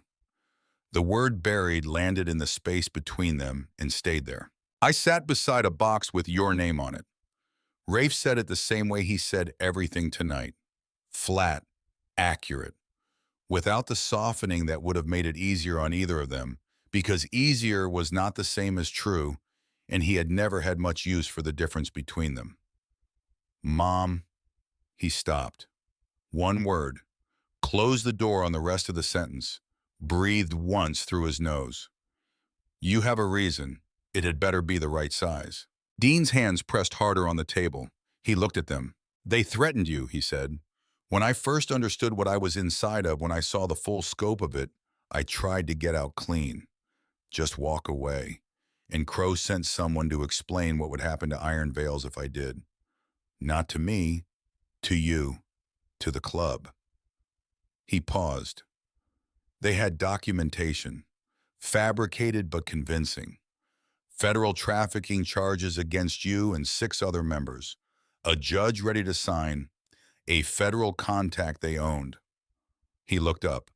"I had 36 hours to decide. And I decided that if I was already inside, if they already thought they owned me, then the most useful thing I could do was stay inside and build something they couldn't manufacture their way out of." The room was very quiet. "I've been building it for 3 years," Dean said. "Delia Marsh reached out to me 18 months ago. She'd found a thread in the financial records that led to my cover name. She was smarter than anyone in Crow's operation had estimated. I fed her documentation for 6 months before they identified her and moved a container." He paused. "I got her out of that facility. I'm the relative who found her an attorney. She doesn't know it was me." He looked at the spot on the table where the flash drive had been. "The drive she built. Half of what's on it came through me." Rafe looked at his brother for a long time. He was doing something behind his eyes that the room could see but not interpret. Running the structure of what he'd been told against every available test, the way he'd tested Staten, the way he'd tested Reese, looking for the seam between what was performed and what was true. But this was Dean.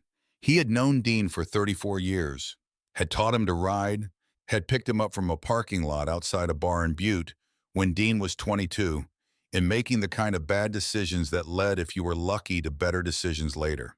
He knew what his brother looked like when he was lying. This was not that.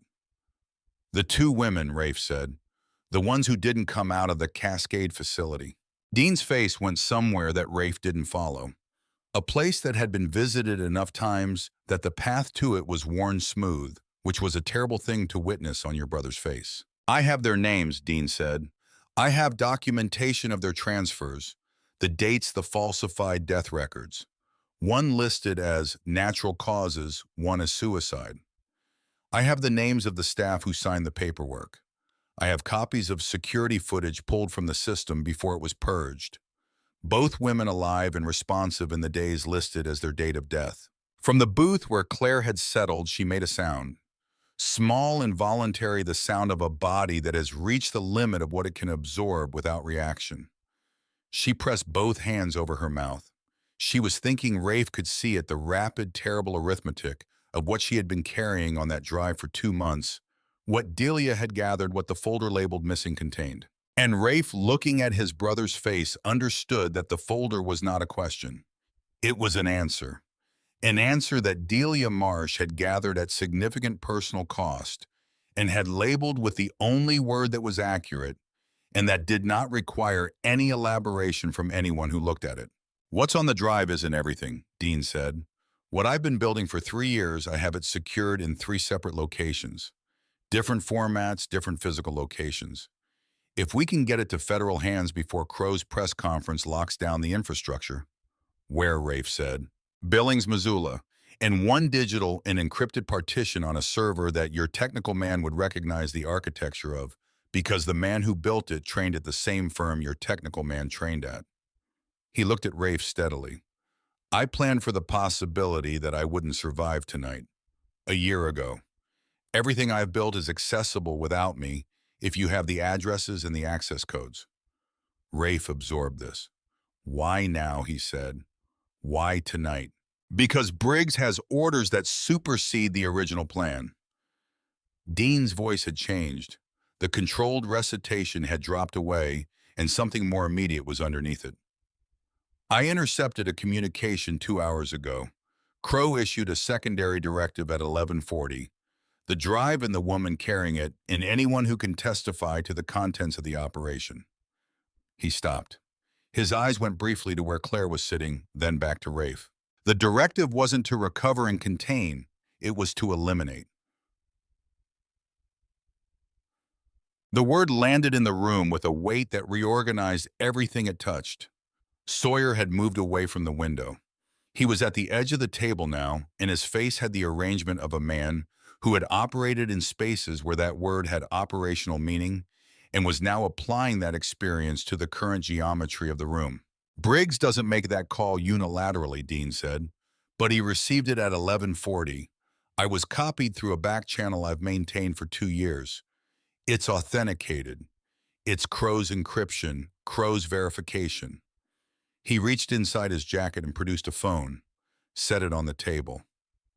It's on there. Rafe looked at the phone, at his brother's face. You came through the kitchen, he said, because Briggs knows your cover name. He doesn't know my real name. He doesn't know my face well enough to make me at a distance in bad light. I've been careful about that for 3 years. Dean paused, but he's been sitting in that lot long enough to know that something about tonight has changed. If he comes back in and sees me, he knows the operation has a hole. He moves to the secondary directive without waiting for further authorization. He already left, Rafe said. Dean looked at him. Briggs walked out 20 minutes ago. I gave him the shape of where things stood, and he made a calculation. Rafe paused. He's going to Crow. Something moved through Dean's face. Not relief exactly, but the adjacent thing. The adjustment of a man whose internal threat model has just been updated with information that changes the timeline. Then we have less time than I thought, Dean said. Yes. Rafe was already looking at Brixton. The 3 locations. Give them to Brixton. Everything. Addresses, access codes, what format the material is stored in. Dean turned to Brixton and began talking in the careful, precise language of a man transferring something he has been the sole custodian of for 3 years and is now setting down. Brixton listened with the focused attention of a man who understood that what he was hearing needed to be retained exactly and relayed exactly, and that the margin for error was zero. Rafe pulled Sawyer 2 steps aside. "The Harlan property," he said quietly. "They took the back exit before Briggs came through the front. Pre-stage team in the alley." "Crow's contingency," Sawyer said. "He had them positioned before the spyware was killed. Standard protocol. He knew the diner the moment the tracking confirmed her location. He sent Briggs for the front and a second team for the back because a man who builds systems builds redundancy into them." Sawyer looked at the window, at the dark west of the highway. 6 miles. Yes. What's at the Harlan site? Bones of a livestock operation, development infrastructure, prefab buildings. Crow owns it through a subsidiary. Rafe paused. He sent them there because it's his property and he controls the environment, which means when he arrives, and he will arrive, it's on his terms. "How many do you want to take?" Rafe looked at the men remaining in the diner. 9 with Brixton and Dean still at the table. He did the arithmetic of bodies and distance and what Crow would have at a property he controlled and how much of that he could have mobilized in the time since Briggs left to report to him. "All of us," Rafe said. "Leave no one here except Edna." Sawyer moved. Rafe went back to the table. Dean had finished with Brixton, and Brixton had the addresses written on the inside of a receipt from his jacket pocket, folded and placed in his front shirt pocket behind the fabric. The way you place something, you are not going to lose. Dean was sitting with his hands on the table and his face in the aftermath of the unburdening, the expression of a man who has been the sole weight bearer of something enormous for 3 years and has just transferred part of that weight and is discovering that relief and vertigo feel remarkably similar from the inside. Rafe sat across from him. For a moment he just looked. "You know what exists between us," Rafe said. "The conversation that needs to happen." "Yes. Tonight doesn't have room for it." "I know. But it's there. It's waiting. And we're both going to stand in it when this is done." Dean met his eyes. "I know that too." Something passed between them that was not forgiveness, because forgiveness was a category of thing that required more than one night and a diner table in the ongoing presence of everything that was still moving and still unresolved. But something. The acknowledgement of the shape of it. The fact that the shape existed and would need to be walked through, and that both of them understood this, and that in understanding it together rather than separately, they were still something. Still the two people who had grown up in the same house and learned to ride on the same roads, and who their mother had named with the particular hope that parents name children with before they understand what the children are going to need the names to carry. Rafe stood. "Brixton," he said, "get the bikes ready. All of them."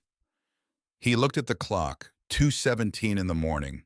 The storm had shifted again, the rain coming lighter now, the worst of it, having passed or relocated to somewhere else that deserved it. He walked to the counter. Edna was there with her coffee pot and her folded arms and her face that had held its expression through all of it. The expression of a woman who had decided that her job in the presence of things larger than herself was to keep the small things functioning. The coffee hot, the cups full, the lights on, the counter clean, the ordinary machinery of a place where people came in from the cold and were given something warm, which was not nothing, which was in fact the particular thing that made the difference in the exact moment when the cold was at its worst. Rafe put money on the counter, more than enough. Edna looked at it, then at him. "That's too much again." "It isn't," he said. She looked at him for a moment with the clear eyes of a woman who had been awake since 5 in the morning and would be awake again at 5 tomorrow morning, and had somewhere in the accumulated weight of all those mornings developed a perspective on what mattered and what didn't, that most people spent their whole lives trying to locate. "Bring them back," she said. Not a request, not a wish, a statement of something she had already decided and was communicating as fact. "Yes," Rafe said. He walked out into the rain. The 6 miles had a different quality at 2 in the morning, in the diminishing end of a storm, than they had had at any other point in the night. The highway was clean and black and long, and the bike's headlights made tunnels in the dark, and Rafe rode with the focus of a man who is not thinking about the outcome, because thinking about the outcome is a luxury the timeline doesn't currently provide. He thought about the layout of the Harlan property instead, what Decker had sent him, what Sawyer knew from the satellite image they'd pulled on the ride out. Bones of a livestock operation.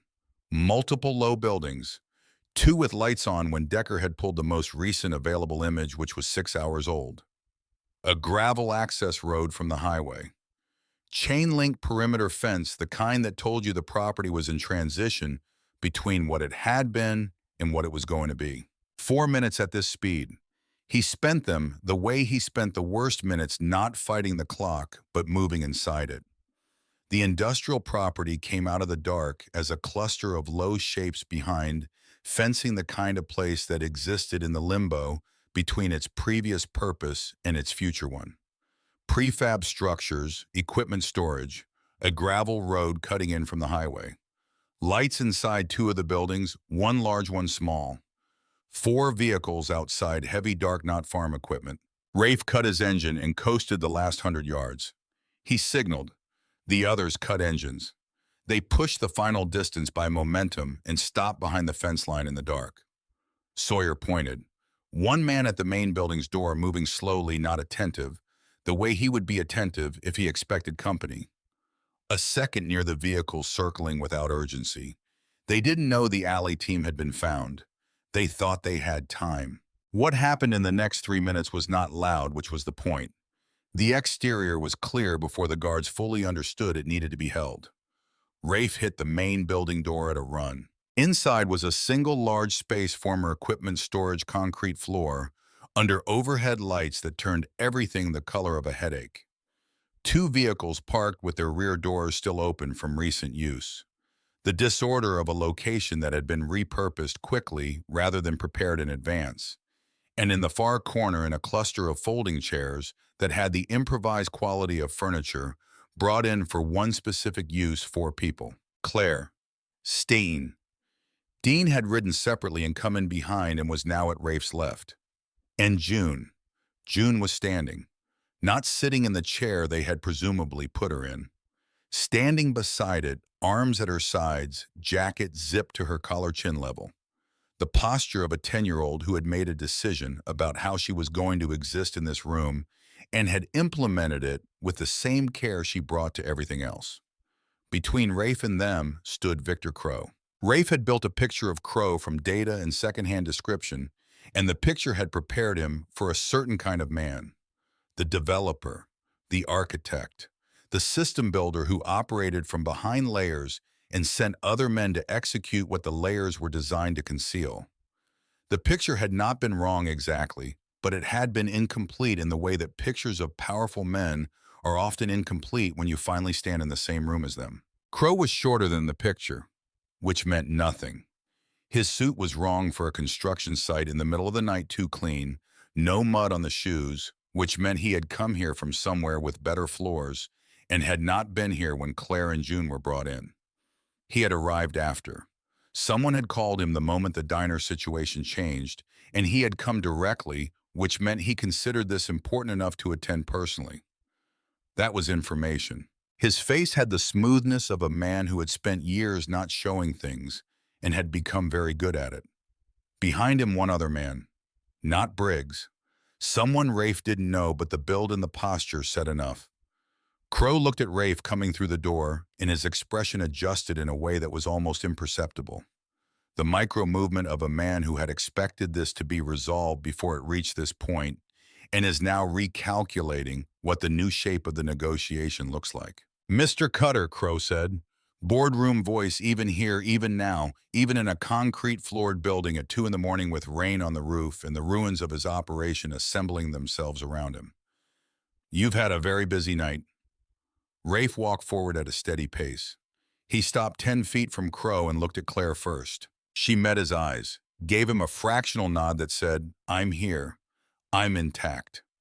She had her hands flat on her thighs and her face in the expression she had worn through the hardest parts of the night, the one that was past fear and operating on something more elemental. He looked at Staten, who was watching the man behind Crow with the focused attention of someone running a threat assessment with limited data but doing his best with what was available. He looked at June. June looked back at him. Her right hand was at her side with the fingers slightly curled, and Rafe noticed this with the part of him that noticed everything. But he didn't look at her hand directly, because looking at it directly was not something he was going to do in front of Victor Crow. "The drive," Crow said, "and your cooperation in containing what's been gathered. In exchange, these four walk out of here tonight, and we don't revisit this conversation." Rafe looked at him. "You're not in a position to negotiate," Rafe said. Crow's face did the micro-adjustment. "I have four people The documentation is in 3 locations and moving to federal hands right now," Rafe said. "Owen Taft has been on the phone with a federal prosecutor out of the Helena field office for the past hour. The press conference doesn't happen. The project gets frozen by 6 in the morning. The holding company Whitfield Whitmore, the fraudulent, orders the Cascade facility. All of it is in the process of being assembled by people who have been looking for the thread that leads to this for 8 months and are now holding it." He paused. "You're not negotiating. You're deciding which version of the next 20 years you can live with." Crow's expression held. "You're bluffing." "Call Owen Taft," Rafe said. "Right now. His number is in the public record. He's a retired attorney in Billings. Call him and ask him who he's been speaking with tonight." Something shifted in Crow's eyes. The shift of a man who has just understood that the bluff he was confident existed is not a bluff. The internal recalculation of someone who has built his security on the assumption that he controlled the available information and has just discovered a channel he didn't know was open. The man behind Crow moved his hand. Dean moved first, not Rafe. Dean, who had spent 3 years inside this operation and understood the geometry of its violence better than anyone else in the building, who had spent those 3 years cataloging not just the documentation, but the method, the way the machine responded when it was cornered, the moves available to the people who ran it. Dean moved with a speed that had nothing to do with the folding chairs or the 2 hours of waiting. It had to do with 3 years of living inside something and knowing every joint and stress point of its structure. Sawyer was through the door behind Rafe and across the room in the same window. Reaper came through a side entrance that Rafe hadn't known existed until Reaper materialized through it, which meant Reaper had found it in the 3 minutes they had spent on the exterior, which was why Rafe trusted Reaper with things that required finding things under time pressure. What followed was not extended. It was the opposite of extended, compressed. The brevity of a confrontation between men who know exactly what they are doing and have no interest in theater. Crow didn't run. Rafe had wondered if he would. Some men ran, the ones whose certainty was entirely borrowed from the systems around them, and collapsed when the systems did. Crow stood in the collapsing system and watched it collapse with the expression of a man still trying to identify the moment when a deal could be made. The man behind him stopped trying to identify anything after Dean and Sawyer finished their conversation with him, which took approximately 45 seconds and produced no lasting damage and a significant recalibration. Rafe walked past Crow to June. He crouched down in front of her. She was holding her right hand out toward him, the fingers still slightly curled, and when she saw him crouch to her level, she opened her hand. The flash drive. The owl charm catching the overhead light swinging slightly on its keychain. Rafe looked at it in her small palm for a moment that was longer than the situation technically required, but shorter than it deserved. "I took it when they put us in the vehicle," June said. Her voice was completely steady. "Claire had it in her jacket pocket, and when they were putting us in, I got it out without them seeing." She paused. "They didn't check me. They didn't think to check me." She looked at him. "They underestimated me because I'm small," she said, not with bitterness, with the precise observational clarity of someone making an accurate assessment of events. "People do that." Rafe looked at the drive in her hand, at the owl, at the 10-year-old who had hidden under a table and grabbed a stranger's boot and sat in a Montana blizzard folding paper birds, and palmed a flash drive in a moving vehicle in the dark because nobody thought to check the small, quiet person. He closed his hand around hers gently for exactly 1 second, not longer. Then he took the drive and stood up. He turned to face Victor Crow. Crow's composure had developed a fracture. Not large, not dramatic, just the crack that appears in very controlled surfaces when the control has been required for too long and the thing underneath is beginning to show at the edges. His eyes had moved to June, then to the drive in Rafe's hand, then to Dean, who was standing with the man who had been behind Crow in an arrangement that was no longer threatening in the direction it had started. And Rafe watched Victor Crow understand in real time what it meant. The years of it, the elegance of it, the judges and the attorneys and the holding companies and the fabricated documentation and the 47 families and the women who didn't come out of the facility in Cascade County. All of it assembling into its true shape in the moment when the scrutiny finally arrived with enough force to remove the constructed surface. It was over. Not wounded, not damaged, over. There are 2 women, Rafe said. He had kept his voice level through everything tonight. Through Mason in the rain, through Reese, and the fraudulent order through Briggs, in the empty diner, through the jacket on the ground in the alley, through his brother walking through the kitchen door 6 years after a closed casket. This was the one moment where what lived underneath the level was close to the surface. Not anger in the way that anger performs itself. Colder than that. The cold of something that has been compressed for a long time under something else and has now been given space to exist. In Cascade County, you know their names. Crow said nothing. You're going to write them down, right now, on whatever you have in your pocket, their names, the facility, and everything you know about what happened to them. Rafe took one step forward. Because those women have families, and those families have been carrying the shape of a missing person for however long this has been running, and they deserve to know the truth of it. That is the one thing you are going to do for me tonight before anyone else arrives. The building held the sound of men breathing and rain on the roof, and the distant occasional note of the highway 3 miles east. Crow reached slowly into his jacket pocket, produced his phone. Rafe watched his hands the entire time with the attention of a man who had learned that the moment you stopped watching hands was the moment the hands did the thing you hadn't planned for. Crow opened the phone, began to type. His fingers moved slowly, each character deliberate. The movement of a man doing something he has not done before, not because the mechanics were difficult, but because each one was a door that had been kept locked and was now being opened in a direction it could not be closed again. He typed for 90 seconds. He held the phone out. Rafe took it, read what was on the screen, read it twice. 2 names, a facility address in Cascade County, dates, the names of 2 staff members, and 1 line at the bottom that Rafe read and then held in the space behind his eyes where things went when they needed to be held until the correct time to bring them out. He looked up. Outside from the direction of the highway, the sound arrived. Not Harley engines. Something different. Multiple vehicles, the heavier note of law enforcement SUVs moving at speed and beneath that barely audible through the diminishing rain, but present if you knew how to listen for it, the coordinated frequency of organized arrival.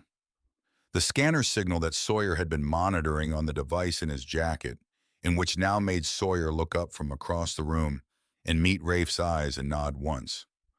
Owen Taft had made his calls. Rafe looked at the door at the drive in his hand, at June standing with her arms at her sides and her jacket zipped. At Claire, who had one hand pressed flat against her sternum, like she was checking that something was still there. At Staten, who was already reaching for his phone with the purposeful movement of a man who has more work to do and has decided to begin it immediately. At Dean, who was standing in the space where his 3 years of embedded work had just been transferred from his custody into the custody of something larger, and who had the expression of a man in the vertigo of having set something enormous down after carrying it alone for so long that the absence of the weight felt almost like falling. Rafe looked at Crow. When investigators ask you what happened tonight, Rafe said, tell them the truth about all of it. Not because it helps you, it doesn't help you. Tell them because the families of those two women in Cascade County have been waiting, and they deserve a complete accounting and not a negotiated one." Crow looked at him for a moment. Something moved in his face that was past calculation and past the composure and past everything the composure had been built to conceal. Something that might in a different man, in a different life, have been called recognition. The recognition of a man who has spent years operating inside a system he built and is now standing outside it for the first time and seeing its actual shape. He nodded once. The federal vehicles came up the access road in a formation that had nothing improvised about it. The lights came first, cutting the dark and the remaining rain with the authority of something that had been in motion for over an hour and had been building momentum the entire time. Victor Crow was processed with the quietness of a man who had made his final calculation and arrived at cooperation as the least damaging option remaining to him. He walked to the vehicle they indicated without being prompted twice. Whatever he was not a man who made the same mistake in the same direction. Claire walked out of the building with June beside her and stopped in the gravel outside the door and stood in the cold air that had come through the end of the storm and looked at the sky, which was doing something it hadn't been doing for 8 hours. It was clearing. The cloud cover breaking in the east, the first pale suggestion of something behind it that was not quite light, but was the direction light was coming from. She stood there for a long moment. June stood beside her and looked up at the same thing. Then June reached over and took her mother's hand without looking at her.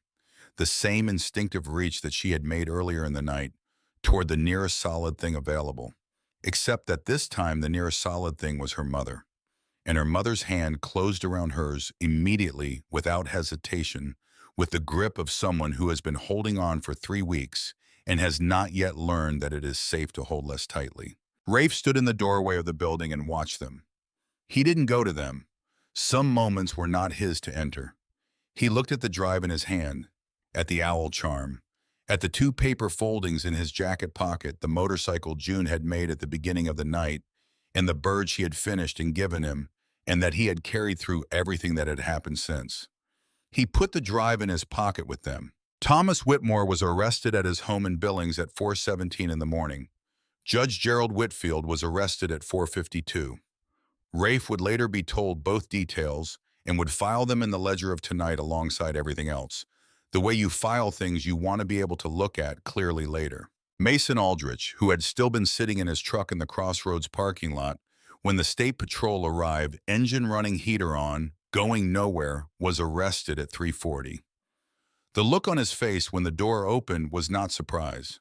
It was the expression of a man who had been waiting in his particular exhausted way for the structure to finish collapsing. Reese drove himself to the county sheriff's office at dawn. He filed a written statement that ran to 19 pages. He tendered his badge the same morning.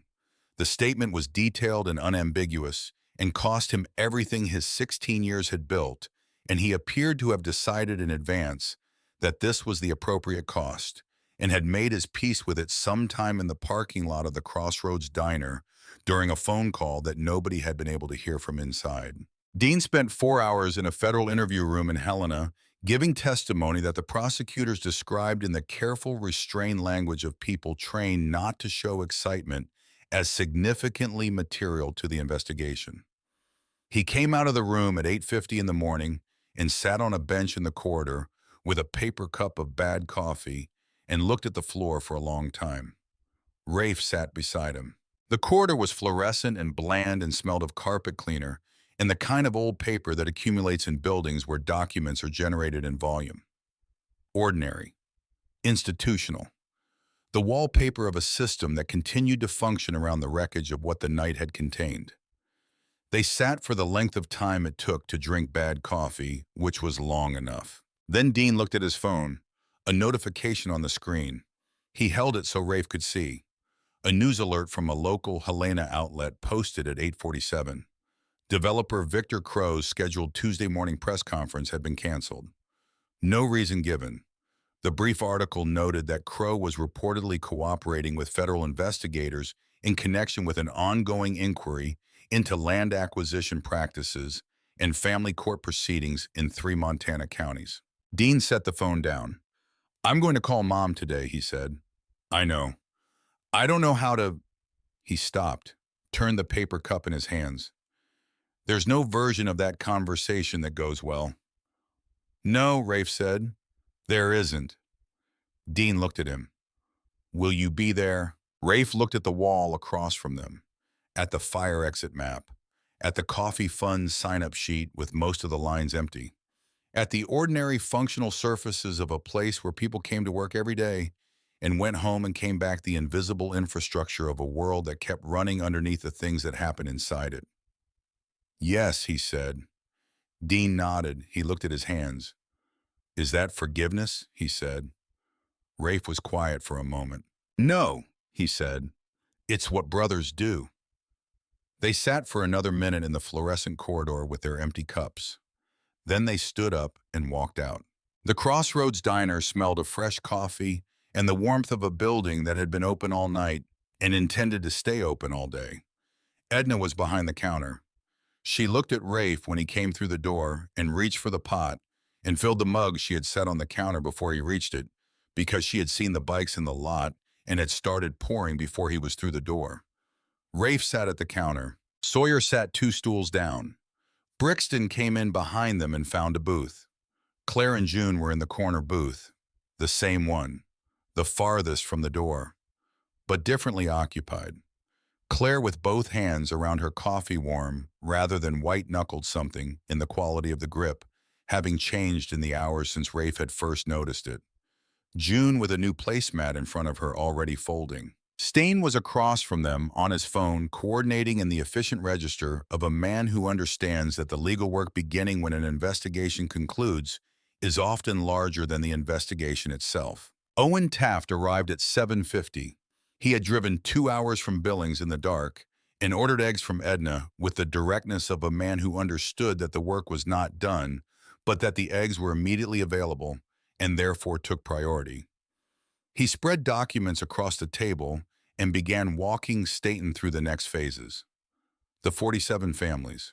The appeals and expungements in the process of locating the families of the 2 women in Cascade County whose names Crow had typed into a phone in a concrete-floored building because Rafe had asked him to.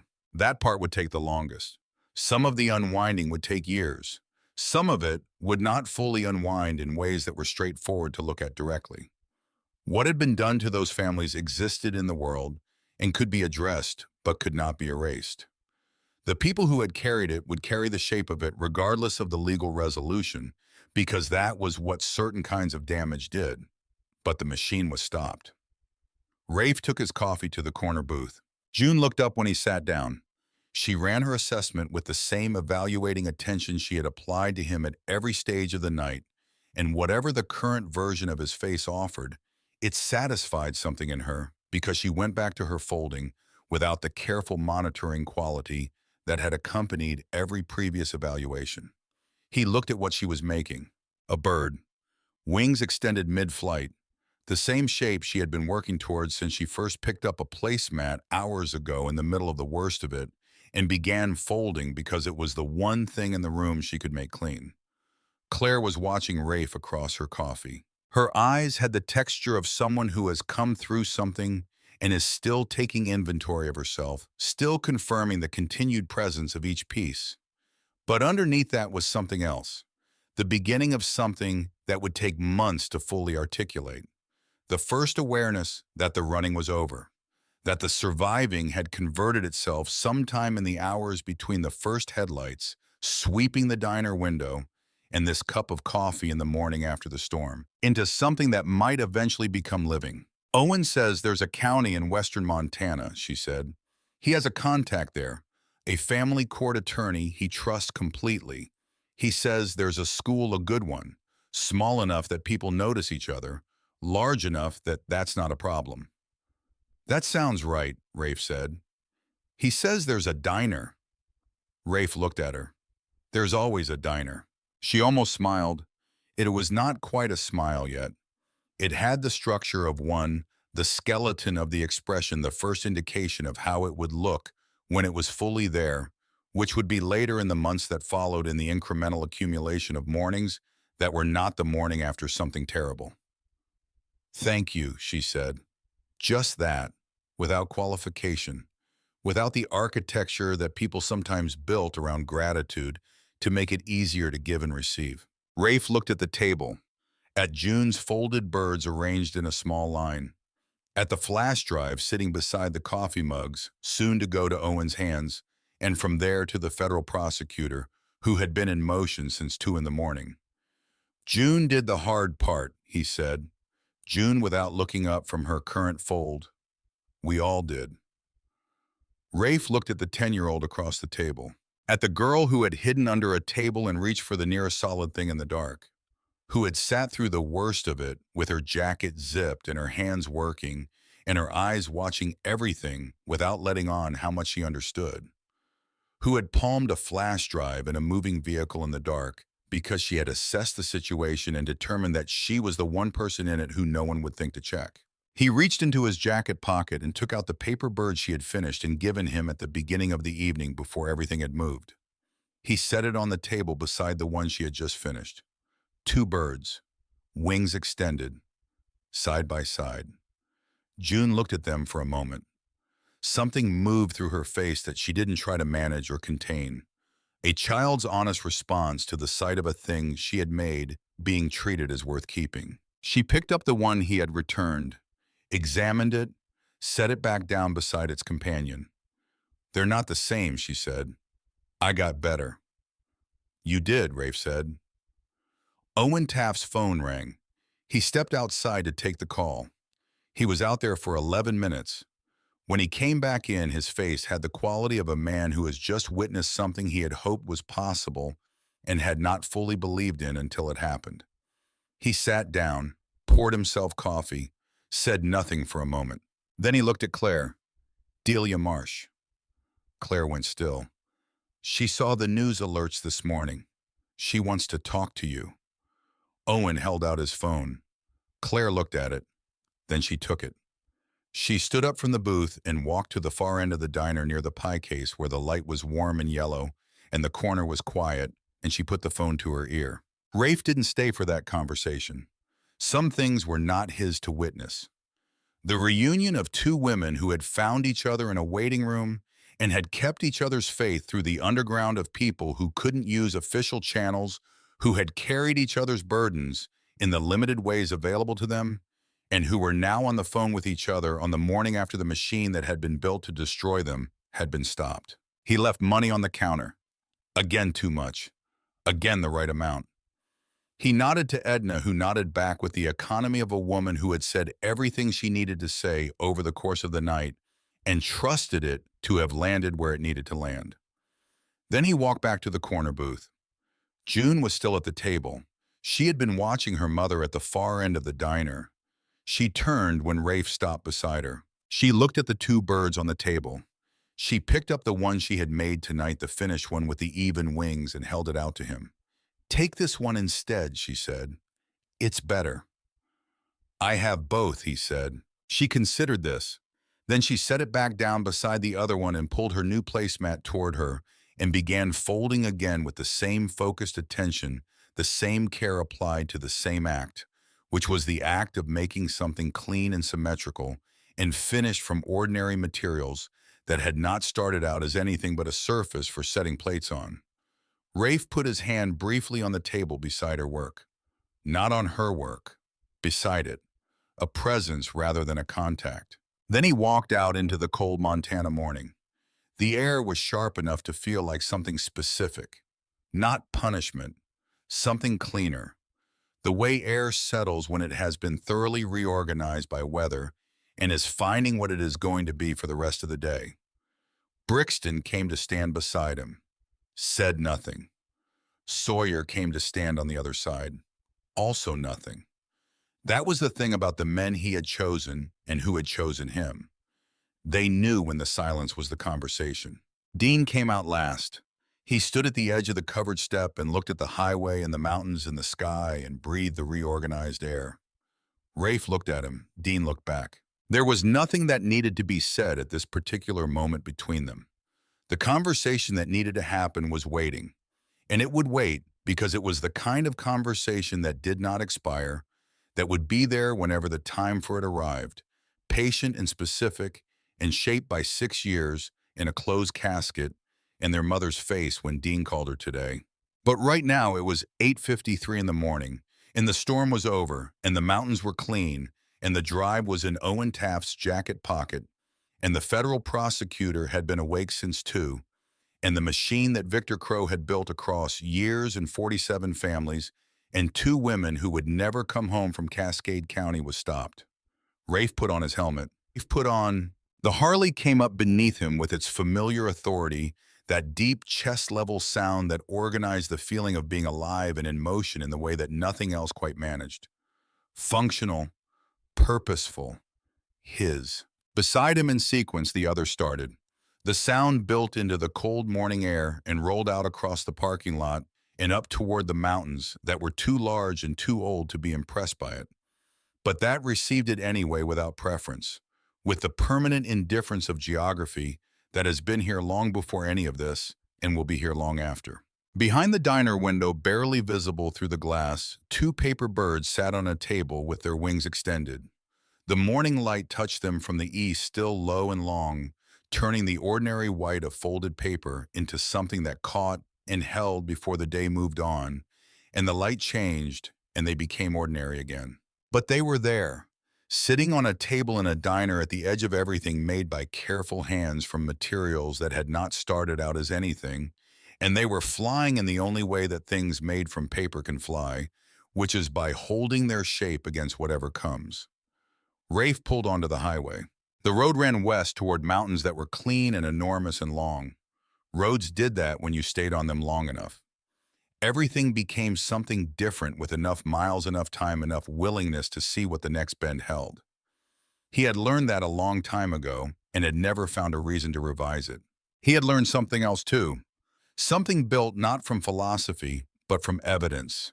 From the specific evidence of one long night in a Montana storm, with a child's fingers wrapped around his boot, and his dead brother walking through a kitchen door, and 14 men who had ridden through weather that should have kept anyone off the highway because 3 words had arrived in the dark, and that was enough. The knowledge that you were not riding alone. The Crossroads diner shrank in his mirror. The neon sign still lit even in the morning because Edna had not turned it off and would not turn it off until she closed the door. At the end of her shift, blinked once in the early light. Then the road curved, and it was gone. Rafe rode on into the morning carrying his scars and his brother's survival, and 6 years of a grief that was going to need to be reorganized now into something that had room in it for the living, and the absolute certainty built from evidence and choice and the company of people who showed up when you sent 3 words in the dark, that the next time a frightened child reached for something solid in the dark, someone would be there. Someone always would be.